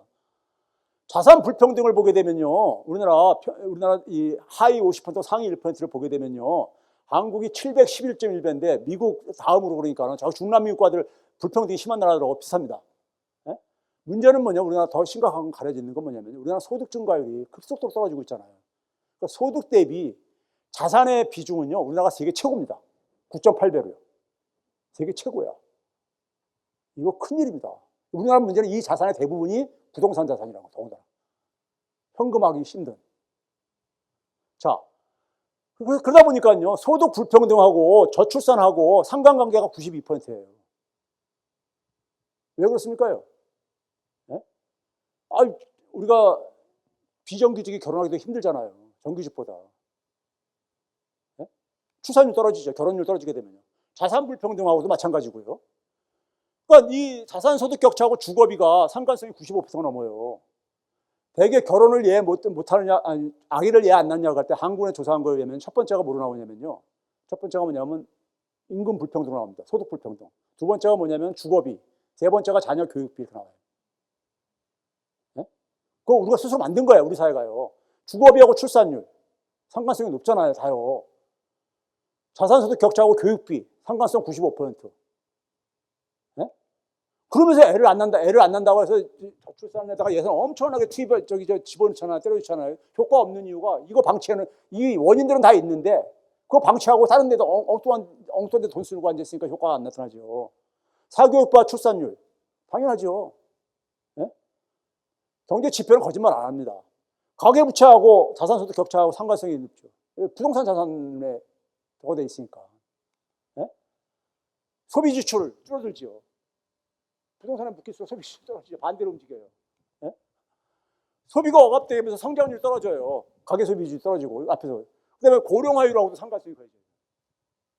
고령화율이라는 게 뭡니까요? 전체 인구에서 65세 이상 인구가 차지하는 비중인데 저출산이니까 부모가 안 증가할 게 아닙니까? 근데 나이 많으신 분들은 갈수록 오래 사시고. 예? 우리나라는 이 모든 문제가 경제 구조하고 지난 30년 동안 이상 진행된 거하고 이게 그 산물들이에요. 고령화가 되면 생산성이 떨어지지 아무래도 젊은 사람들보다 아무래도요. 그러니까 성장률이 떨어지고 성장률이 계속 떨어지다가 지금 그러니까 이제 마지막 이제 그러니까 서든리 상황까지 온 겁니다. 예? 그러다 보니까요 우리나라는 돈이 안 돌아요. 금리 내리고 뭐해도 있잖아요. 우리는 금리 내리면 기계적으로 경기에 부양될 거 생각하는데 안 돼요. 돈이 안 돌아요. 우리나라는 0.6대거든요. 팬데믹 때 우리가 떨어졌는데 떨어진 다음에 계속 떨어지고 있어 우리는요. 문제는요. 팬데믹이 끝난데도 불구하고 우리는 계속 떨어지고 있어. 이게 돈이 화폐 유통수라는 게 돈이 도는 속도거든요. 얼마나 잘 도느냐? 실물 경제. 미국은 또 떨어졌다가 다시 회복이 되고 있잖아요. 우리나라는 돈을 풀면요. 그 돈이 어디로 갑니까? 그게 자산시장으로 가. 필요한 사람들은 별로 안 가고요. 네? 우리 상식적으로 다 알고 있는 얘기들이잖아요. 근데 그 속에서 개인들이 할 수 있는 게 없다 보니까 개인들은 그냥 열심히 재테크에 관심을 갖죠. 그걸 욕할 수가 없어요. 내가 뭐 국가를 바꿀 수 있는 것도 아니고 그러니까. 근데 저건 누가 해야 되느냐? 정치인들이 해야 되는 거죠. 정부와 정치인들이 해야 되는 거잖아요. 자산소득 격차하고 화폐 유통수가 돈이 안 도는 거하고 상관성이 저렇게 높아요. 우리가 지금 겪고 있는 많은 중병들이 다 상호 관련돼 있다는 게 지금 보이잖아요. 네? 관련돼 있죠. 그러다 보니까 우리는 뭐냐면 수출이 안 좋고 가계 소득이 우리가 지금 정치돼 있어. 가계가 쓸 돈이 없어. 그러니까 그때마다 어떻게 합니까? 빚 내서 쓰는데 그걸 되게 어디다 갑니까? 이왕이면 그 빚을 내서 가는 것을 건설 경기 부양시켜 주는 데다가 밀어주죠. 저걸 몰핀이라고 얘기합니다. 몰핀. 네? 근데 이거 봐보세요. 한국은행에서 이 건설 부양할 생각 하지 말아야 된다. 이번에 낸 보고서가 그거예요. 일본이 90년대 절하가지고 망했거든요. 일본이 90년대요. 1% 연평균 1% 성장률이었습니다. 부동산 거품 붕괴되고 난 다음에 자산시장 거품 붕괴되고 난 다음에요. 그 다음에 2000년대 10년 동안 0.6%. 그리고 2013년 이후에 0.4%로 계속 떨어지고 있잖아요. 이게 장기 침체 저겁니다. 우리는 지금 뭐냐면 1%로 지금 진입해 온 거잖아요. 지금요. 우리 지금 뭐라고 합니까요? 0.8% 올해 얘기를 하면서 한국은행이나 KDI가 그리고 뭐냐면 이 추경으로 해가지고 한 1% 정도 끌어올릴 거다 이런 얘기를 하고 앉았잖아요. 이미 여기 진입한 거예요. 우리요. 여기 진입한 겁니다. 네? 그런데 우리가 보게 되면 지금 보게 되면 건설 투자가 마이너스가 굉장히 심하거든요. 성장률을 단기적으로 끌어올리려면 이거를 그렇게 관심 안 가질 수밖에 없어. 이게 그러니까 몰핀이라 이거예요. 그래서 교통사고 난 사람이 그러니까 그랬을 때 일단 뭐 고통스러우니까 진통제를 놔주잖아요. 근데 진통제가 치료제는 아니잖아요. 네? 치료제는 아니잖아. 그렇죠? 자, 그래서 이게 보시게 되면요. 우리나라 이제 이 건설 투자가 계속해서 지금 2018년 이후에 마이너스 행진이 계속 진행되고 있습니다. 근데 문제는 뭐냐면 일본도 90대 초에 일본의 건설 투자가 27조 엔으로 딱 정점을 찍고요. 그때까지 쫙 올라갔었죠. 그다가 이제 부동산 시장 붕괴되고 나면서 쫙 떨어지니까는 거기다가 돈 이제 막 지원하죠. 지원해가지고 90대 후반까지 28조 원까지 다시 끌어올려요. 근데 결과는 어떻게 됐느냐? 장기 침체의 길에 빠지죠. 제가 저 당시에 일본 교수하고 이렇게 교류하면서 그랬는데 동경대학에 있던 교수가 자기가 동경에서 떨어진 외곽에 이렇게 일부러 이제 좀 근데 살고 있는데 자기 집 앞에는 비포장 도로라는 거예요. 근데 어느 날 저 구청 같은 데 나와가지고 공무원들이 나와가지고 자기 집 앞에 비포장 도로를 포장을 해주겠다는 거야. 그래서 나 필요 없다고. 나 일부러 저기 근데 그런 걸 한 거예요. 그래서 돈 쓴 거예요. 근데 그거 가지고 무슨 일자리가 생기냐고요. 35,000달러대가 이미 진입한 나라에서 좋은 일자리가. 그 결과가 정부 부채가 계속 증가한 거지. 경기는 못 살리고. 일본이 그래서 그게 거기 함정에 빠진 거예요. 그러니까 일본은 근데 우리보다 일본이 그래도 난 게 뭐냐면요. 일본은 90대 초반 하더라도 우리보다 가계 소비 지출 비중이 낮았었어요. 우리 아까 60% 정도 했었잖아요. 근데 일본은 58%였었어요. 근데 일본은 여전히 50% 이상은 방어하고 있어요. 우리는 46%까지 붕괴됐잖아요, 지금요. 우리가 더 나쁜 거야, 지금요. 일본은 90년대는 세계 경기가 또 좋을 때였었어. 근데 우리는 지금 세계 경기도 안 좋잖아요. 네? 그렇죠? 그러니까 이 건설 투자를 인정을 하게 되면요, 당연히 어떻게 됩니까? 가계 부채가 증가할 수밖에 없어. 사람들이 벌써 그러니까 대출 막 옥죄기 전에 받으려고 막 움직이고 그러잖아요. 그럼 대출 많이 받으면은 가계 소비 줄어들 수밖에 없어요. 원리금 상환 부담이 늘어나니까. 이게 몰핀이라니까요, 이게요. 자, 그 다음에 한국은 있잖아요. 건설 투자 비중이 너무 높아요. 우리 여전히 투자를 쓰는데 선진 국가들은요, 이게요. 아무리 높아도 한 5% 미칩니다, 다. GDP에서요. 건설 투자가 저렇게 많이 차지할 이유가 없는 거예요. 그 얘기는 뭐냐? 다른 산업이 굉장히 취약하다는 거야. 취약한 거야, 그러니까요. 건설업을 저렇게 많이 해서 경제 성장을 한다는 얘기는요. 그래서 이것도 우리도 경제가 성장하면서 쭉 줄어왔잖아요. 이게 줄어오는 게 당연한 거야. 근데 요때 증가했죠. 요때하고 요때 증가했잖아요. 요때가 뭡니까? 김대중 때 빚 내서 집 사라고 한 거고, 요게 박근혜 때 그러니까 집 내서 집 사라고 한 때입니다. 딱 그 두 때만 빼놓고는 계속 감소해가고 있잖아요. 여기에서 벗어나야 됩니다. 우리나라 국민들이요. 우리 예를 들어서 그러니까 막 이 식생활 관리 안 하고 몸 관리 안 해가지고 막 당뇨 걸리고 막 이렇게 하게 되면 어떻게 됩니까요? 먹는 것도 해야 되고 개선해야 되고 운동도 해야 되고 막 그래야 되잖아요. 근데 고통스러운 과정이잖아요. 해야 됩니다. 네? 우리가 우리의 원인을 알았는데 그거를 그러니까는 자 이거 봐보세요. 건설 투자 비중이 이게 밑에 있는 게 일본이에요. 일본이요. 그리고 위에가 한국이고요. 여전히 굉장히 높잖아요. 네?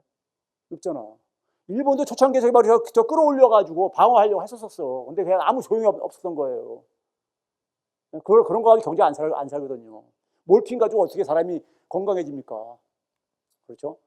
그러니까 우리나라는 이자 비용이 지금 굉장히 높은 거예요, 여전히요.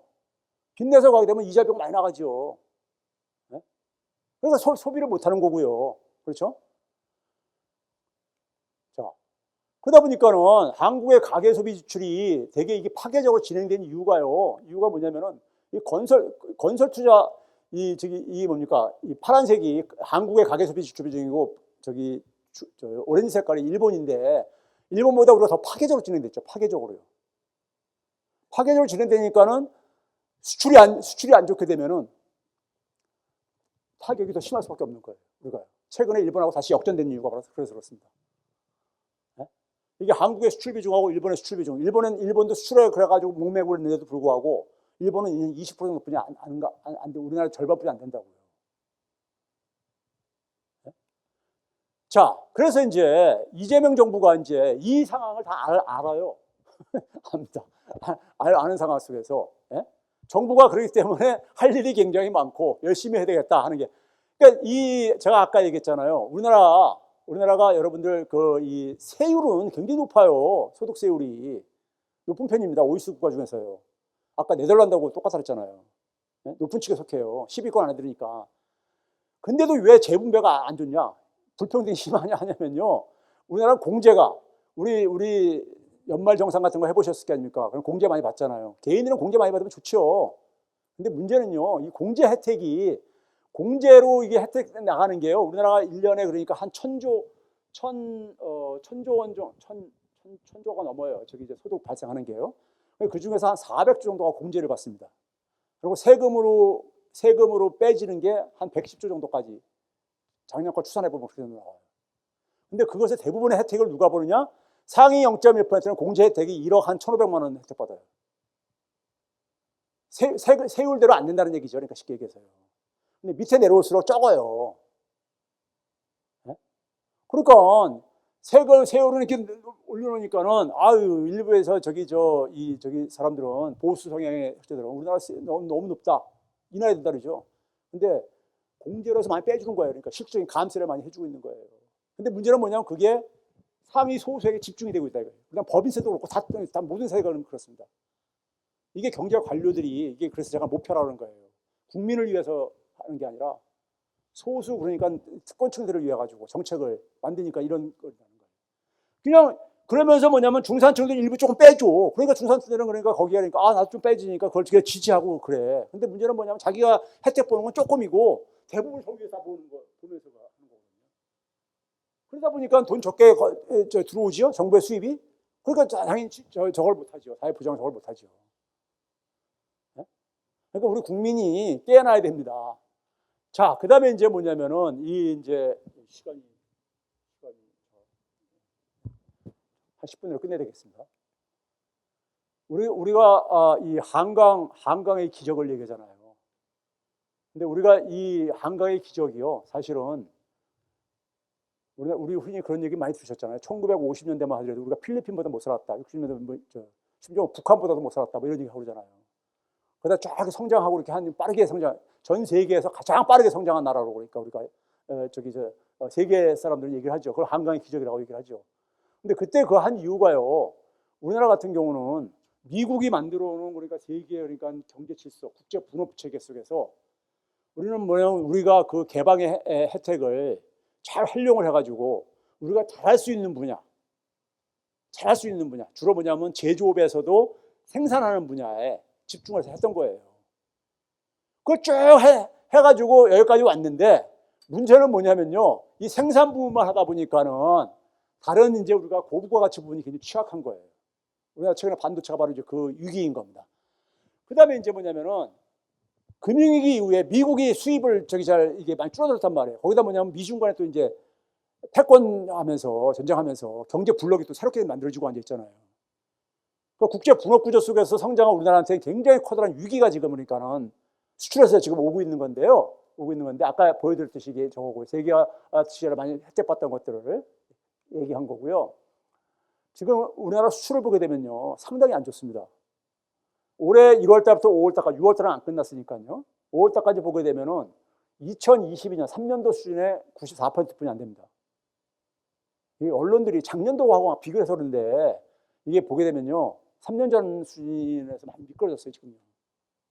2022년 수준에서 반도체 포함해서 13대 산업을 보게 되면요 마찬가지입니다. 93%뿐이 안 돼. 우리나라 주력 산업들 되게 재벌 대기업들이 맡고 있는 것들이죠. 12대 반도체 빼고 보게 되면요 2011년도에 87%에 불과합니다. 아까 제가 2011년도를 제가 했는데 우리나라 이렇게 지금 심각합니다. 우리 최근에 조선업 굉장히 좋다 그러죠. 조선업 호황이라 하잖아요. 2011년도에 47%뿐이 안 됩니다. 수출액이, 조선업의 수출액이요. 자, 하여간 반도체 한번 봐보세요. 반도체도 그러니까 5월 달까지 보게 되면은 겨우 우리가 3년 전 수준 정도 된 상태예요. 네? 근데 뭐냐면은 외화 내빈이라는 얘기죠. 이게 뭐냐면 기업 가치를 보게 되면은 삼성전자가 대만의 대표적인 TSMC보다 더 높았었어요. 기업 가치가. 근데 지금은 완전히 쫓아갈 수 없을 정도까지 벌어져 버렸죠. 네? 그 이유가 뭐냐면 돈을 못 벌어서 그래요. 삼성전자 반도체가 영업이익이 차이를 봐보세요. 거의 4배 정도 차이 납니다. TSMC하고요. 네? 왜 이렇게 됐느냐? 우리나라 산업 생태계 문제입니다. 매출액도 마찬가지고요. 그러면 그다음에 우리가 미래 성장 동력으로 키운 게 2차 전지라든가 바이오잖아요.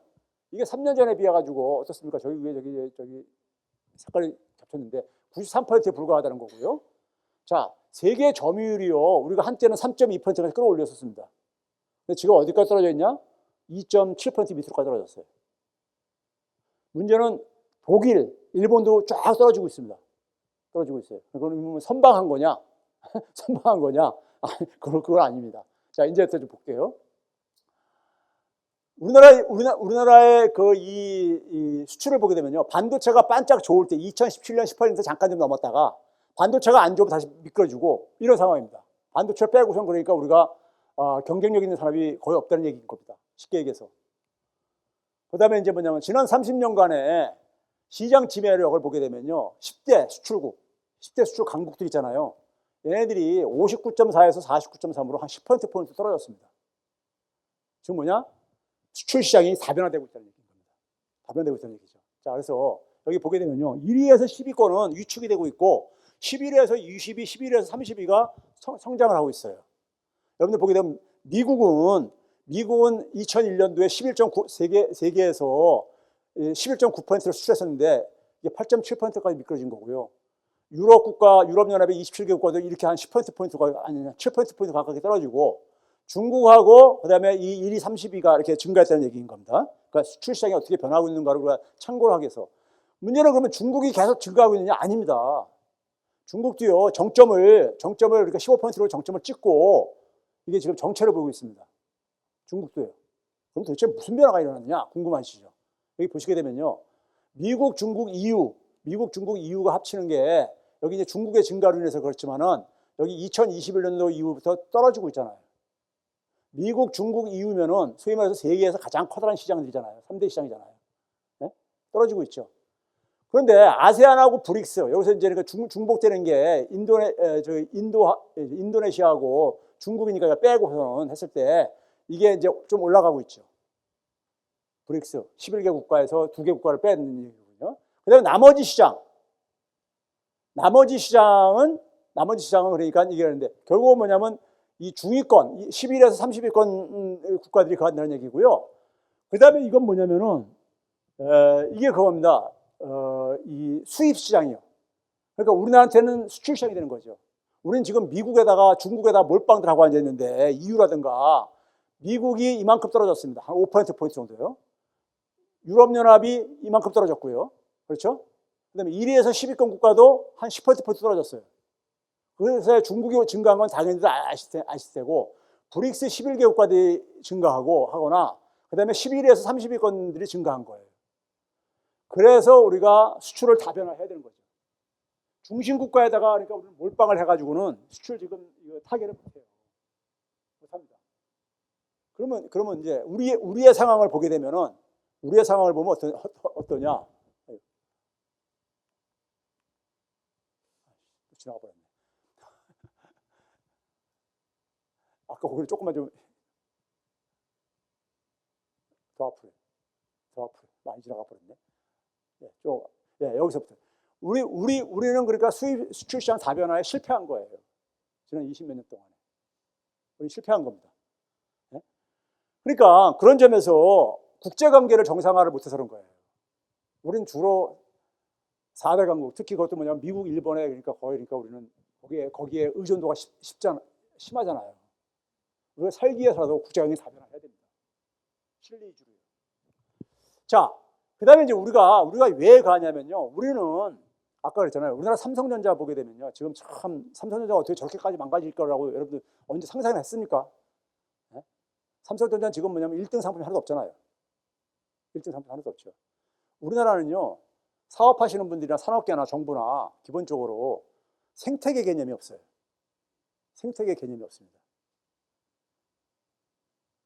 생태계 개념이라는 건 경제도 생태계입니다. 생태계라는 건 뭡니까? 우리가 강 생태계 하면 강에 가게 되면 강에 사는 식물도 있고 물도 있고 여러 기온 등등이 다 이게 무생물적인 거하고 생명체들이 다 상호 의존하면서 하나의 성장 환경을 만들잖아요. 생존 환경을 만들고 그러잖아요. 네? 상호 의존적으로요. 생태계 개념이잖아요. 경제도 마찬가지 생태계입니다. 근데 우리나라는 생태계 개념이 없다는 얘기는요. 아까 얘기했듯이 미국이 그러니까 쭉 해놓은 거 속에서 우리는 일부를 그러니까 딱 선택을 해가지고 거기에 그러니까 올인하면서 해온 거예요. 자, 우리나라가 그러니까 미국 애들은 근데 선진국가들은 지네들이 산업 생태계를 처음 만든 애들이잖아요. 그래서 생태계 개념이 있습니다. 얘네들은 그러니까 스마트폰을 만들 때 뭘까지 생각을 하냐면요. 스마트폰에는 콘텐츠라든가 소프트웨어도 들어가야 되니까 그걸 어떻게 그걸 구축을 할 것인가까지 다 머릿속에 하면서 장기적으로 이걸 사업을 진화해요. 우리나라 같은 경우는 배민 같은 경우라든가 카카오 보게 되면요. 모방을 해가지고 다 만들죠. 만드는데 배달앱 같은 거 만들죠. 만든 다음에 그다음에 어떻게 합니까? 거기서 멈추는 다음에 그냥 팔아치우고 지분 팔고 자기 돈 챙기고 오는 걸 끝나잖아요. 거기서 더 이상 못 나가요. 모방하는 데서. 생태계 개념이 없어가지고. 얘네들은 만들 때 전체 생태계를 머리에 구상하면서 사업을 합니다. 구글에 했던 애들은 왜 그러냐면 자기들이 산업을 만들어 본 경험들이 있다 보니까. 그러니까 창업을 하는 애들 젊은 애들도 그렇게 돼 있어요. 근데 우리나라는 창업하는 사람들이 생태계 개념이 없어요. 네? 자, 이거만 길게 얘기하면 반도체를 보면 딱 보이잖아요. 반도체 모든 상품이 제조업 상품들을 보게 되면요. 자, 상품을 그러니까 먼저 어떤 새로운 상품을 만들려면 어떻게 됩니까? 그 상품에 대한 정의부터 해야 되잖아요. 그게 설계하는 과정입니다. 설계. 디자인하는 거죠. 스마트폰을 만들려고 없던 스마트폰을 만들려면은 스마트폰의 기능 어떤 거 생각해가지고 그걸 먼저 정의를 해야 되잖아요. 그게 디자인 설계하는 과정입니다. 그리고 이제 그걸 가지고 이제니까는 이제 만드는 과정이 있고 그다음에 이제 후공정 과정이 이렇게 있고 그러잖아요. 그런데 우리는 주로 제조 부분에만 집중을 한 거예요. 네? 집중을. 근데 선진 국가들은 이 전체를 다 할 수가 있어요. 다 해. 다 해요. 왜 그러냐면 다 할 수밖에 없는 이유가 국제관계 속 현대사회 속에서는 국가라는 것은 서로 경쟁 관계거든요. 영원한 적도 없고 영원한 우방도 없다 이런 얘기 있듯이 그러면 상대방이 보복했을 때 우리가 일본한테 우리가 한번 보복당했듯이 보복했을 때 우리가 피해를 안 보려면은 자기 완결적인 그러니까는 이 구조 가져요. 걔네들은요. 근데 우리는 저거 하다 보니까 이쪽이 없는 거야. 없다 보니까 고부가 가치가 서비스 산업이 우리가 발전이 안 되는 이유가 그렇게 역대 정부가 서비스 육성한다고 하는데도 안 되는 이유가 바로 저기에 있습니다. 이 분야가 돼 있다 보니까. 근데 옆에 나라인 대만만 하더라도 보게 되면 대만이 왜 그러냐면요. TSMC가 저 설계한 대로 제조해주는 파운드리 저거잖아요. 근데 얘네들은 뭐냐면 팹리스가 설계하는 회사들이 있어요. 생태계를 만들어가지고 하고 있다 보니까 파운드리가 경험이 축적이 될 수가 있었던 거예요. 그리고 미국에 있는 그러니까는 이 팹리스들한테 하고 갑을 관계가 안 되는 겁니다. 왜? 자기들도 그러니까는 이 수요처를 확보를 한 거예요. 죄송합니다. 그거예요. 근데 우리나라는 뭐냐면 그냥 메모리만 이렇게 몰빵을 한다고 이렇게 하니까. 근데 이재명 정부가 그래서 이걸 이렇게 알고 이제 반도체 생태계하고 AI에서 생태계로 만들겠다는 거 아닙니까 지금요. 그래서 이제 한 가지 희망을 갖는 것이고요. 그래서 이제 사회를 이제 우리가 이제 정상화하는 거하고 이제 맞물려 있는 문제입니다. 근데 이거를 이제 저는 이재명 대통령은 이걸 인식을 하고 있어요. 인식을 하고 있습니다. 그동안 제가 개인적으로 얘기한 결과로는요. 그랬을 때 우리가 뭐냐면은 우리 사회적으로는 뭐냐면 그동안 경험을 통해서 더더나 이렇게 급변하는 사회 속에서는요. 성장을 했을 때 성장을 같이 공유하겠다. 똑같이는 안 날아갔다 하더라도 대부분 사람들이 같이 혜택을 볼 수 있는 공동 번영을 그러니까 우리가 돼야지만이 사회는 갈등이 최소화되집니다. 갈등이 최소화되죠. 이게 그러니까는 개인들한테 경쟁에 탈락한 사람들은 네 팔자로 생각하고 그냥 알아서 살아 이렇게 하게 되면요. 그 사회는 생태계가 망가집니다. 망가지죠. 자, 하여간 뭐 그런 건 얘기고요. 두 번째는 뭐냐면은 이 생태계를 지금 만들려고 하는 거예요. 이 산업 생태계를 새로 구축하지 않으면은 새로운 일자리가 안 나오니까요. 새로운 일자리가요. 그래서 이제 그러다 보니까 교육 얘기도 하고 그런 겁니다. 뭐 서울대학교 10개를 만들겠다 뭐 이런 얘기 나오는 것이고 그다음에 뭐 국민들한테 AI 바우처를 전 국민한테 주고서는 그리고 뭐냐면 AI 교육을 뭐 초등학교부터 시키겠다 뭐 이런 식의 얘기가 그래서 나오는 겁니다. 그게 왜 그러냐면요. 여러분 19세기가 영국의 시대라 그러잖아요. 19세기에는 그러니까 파운드화가 그러니까 전 세계를 지배 통화했었잖아요. 오늘날 달러가 가듯이요. 근데 영국이 그러니까는 그러한 힘이 나오기 전에 우리가 영국이 19세기가 영국의 시기가 된 것은 우리가 상징적으로 표현하는 게 뭡니까? 해가 지지 않는 나라. 그걸 뒷받침했던 것이 해군 군사력이었었습니다. 영국의 해군 군사력이죠. 지금 미국이 그러니까 군사력과 달러 힘에서 나오고 있듯이요. 그러면 영국의 군사력은 뭐 가지고 가능했느냐? 경제력입니다. 경제력의 근간은 산업입니다. 산업혁명의 발상지가 영국으로 돼 있잖아요. 근데 산업혁명이 여러분들 우연히 나온 게 아닙니다. 그게 영국에서 뭐냐면은 의회 민주주의하고 그 변화 속에서 사회 갈등을 잘 그러니까 조정을 함으로써 현대적인 금융 시스템을 만들고 그러면서 이게 가능했던 거거든요. 그러면 그거는 영국에서 어떻게 나왔느냐? 그 전에 있었던 것이 바로 뭐냐면 교육혁명이었습니다. 1300년 전후부터 여러분들이 우리가 흔히 알고 있는 옥스퍼드 대학, 캠브리지 대학 이런 데들이 교육혁명 먼저 일어나요. 사람이 바뀌고 그다음에 뭐냐면은 사회 질서의 변혁이 오죠. 시민혁명 이런 것들이요. 그래가지고 이게 산업혁명으로 이어지고 여기까지 오게 된 겁니다. 시간이 다 돼서 이제 끝내려는데, 그래서 우리의 이제 장기적인 플랜은 뭐냐면, 새로운 이 산업 생태계를 만들고 새로운 사회 생태계를 만들기 위해서는 새로운 거기에 맞는 인간이 필요한 거예요. 우리가 조선시대 때 공자를 맹자를 해가지고 산업화라는 것은 상상할 수가 없듯이요. 네? 똑같은 얘기인 겁니다. 자, 하여간 뭐 이런 거를 이제 그러니까 반영하는 게 최근에 이제 언론 보도를 통해서 이렇게 본다면 이런 겁니다. 한국판 엔비디아를 키우겠다는 얘기는 생태계 개념을 뒤늦게 이제 깨달은 거예요. 생태계 구축 없이는 우리나라 반도체 망하겠다. AI 시스템은 완전 쳐지겠다. 그게 그 얘기죠. 그 다음에 가계부채 컨트롤 빚내서 집 사라, 이거는 이제 안 하겠다 이거죠. 그 다음에 뭐냐면은 이제 뭐 이 국민 펀드를 이제 가해가지고 같이 공동으로 이익을 볼 수 있게 하겠다. 국민들이 같이 혜택을 볼 수 있게. 이게 앞에서 제가 쭉 얘기한 것을 일정하게 그러니까 그것을 이해하고 담고 있는 지금. 근데 이 중에서는 그러니까 우리가 당장 할 수 있는 것들이 있고, 당장 할 수 있는 건 이번 최근에 가는 민생지원금 이런 것들이죠. 최근에 이게 우리가 사회라는 것이 굉장히 이게 민감한 게요. 변화 분위기 보니까 주식이 막 하잖아요. 그거 정권 바뀌었다고 해가지고요. 그런 겁니다. 우리나라 국민들은요, 굉장히 강한 장점이 있습니다. 위기에 강해요. 위기에 강합니다. 진짜요. 그래서 만약에 뭐냐면 지도자들이, 엘리트들이 잘하는 모습을 보이게 되면 우리나라 국민들은 힘을 모아줍니다. 힘을 모아줘요. 근데 지도자들이 그러니까 개판치게 되면은 국민들은 그러니까 낙담을 해가지고 다 이제 막 모래알처럼 저거 돼버렸지만은 각자도생이란 말이 한때 유행했듯이 그런 점에서 저는 우리가 전환점을 만들 수 있다고 봐요.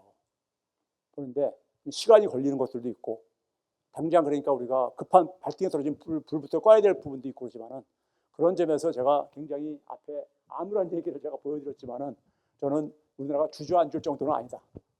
주저앉을 정도가 아니기 때문에 여러분들 희망을 버리지 마시고 그리고 우리가 되면 국민이 해야 될 역할들, 국민들이 가져야 될 마음가짐 이건 마찬가지로 있다는 겁니다. 그래야지만이 국민들이 그게 생각이 정리가 돼야지만이 정책을 지원해 줄 수가 있는 거거든요. 왜냐하면 거기에 그러니까 갈등을 조장하는 다른 목소리, 이질적인 목소리 많이 들어옵니다. 그거를 국민들이 막아줘야 돼요. 국민들이. 우리 다음 세대들이 이 땅에서 살기 위해서는 저는 그런 얘기합니다. 저는 살 만큼 살았고 그랬는데 우리 자녀들이, 내 학생들이 살기 위해서는 그러니까 우리 기성세대들이 그러니까는 많은 부분들을 그러니까 사실은 이 대한민국을 위해 가지고 참고 그러니까 우리가 이겨내야 될 부분은 이겨내야 되는 겁니다. 그런 데 속에서 그러니까는 이 정부가 제대로 갈 때는 거기에 대한 지지를 보내줘야 되는 거예요. 일부 언론들의 그러니까 보수 언론들의 갈라치기 이런 거에 그러니까 흔들리지 마시고 그래야지만 이게 무슨 뭐 정부 혼자서 가능한 것도 아니고요. 정부와 기업과 그러니까 국민들이 그러니까는 같이 그러니까는 생존과 번영을 위해 가지고 한 데다 에너지를 모아야지만 이게 가능한 거거든요. 근데 그런 문제의식을 가진 정부가 저는 나왔다는 점에서도 일단은 점수를 드리고 싶은 겁니다. 희망을 갖고 싶은 거예요. 이걸 모르면은 계속해서 지난 몇 년 동안에 우리가 그냥 이렇게 나락으로 떨어져 왔듯이 그런 상황인데 이 상황을 지금 알고 있다는 점에서 제가 파악한 걸 알고 있다는 점에서는 여러분 우리가 전환점을 만들 수 있다고 생각을 합니다. 이걸로 마치겠습니다. 감사합니다.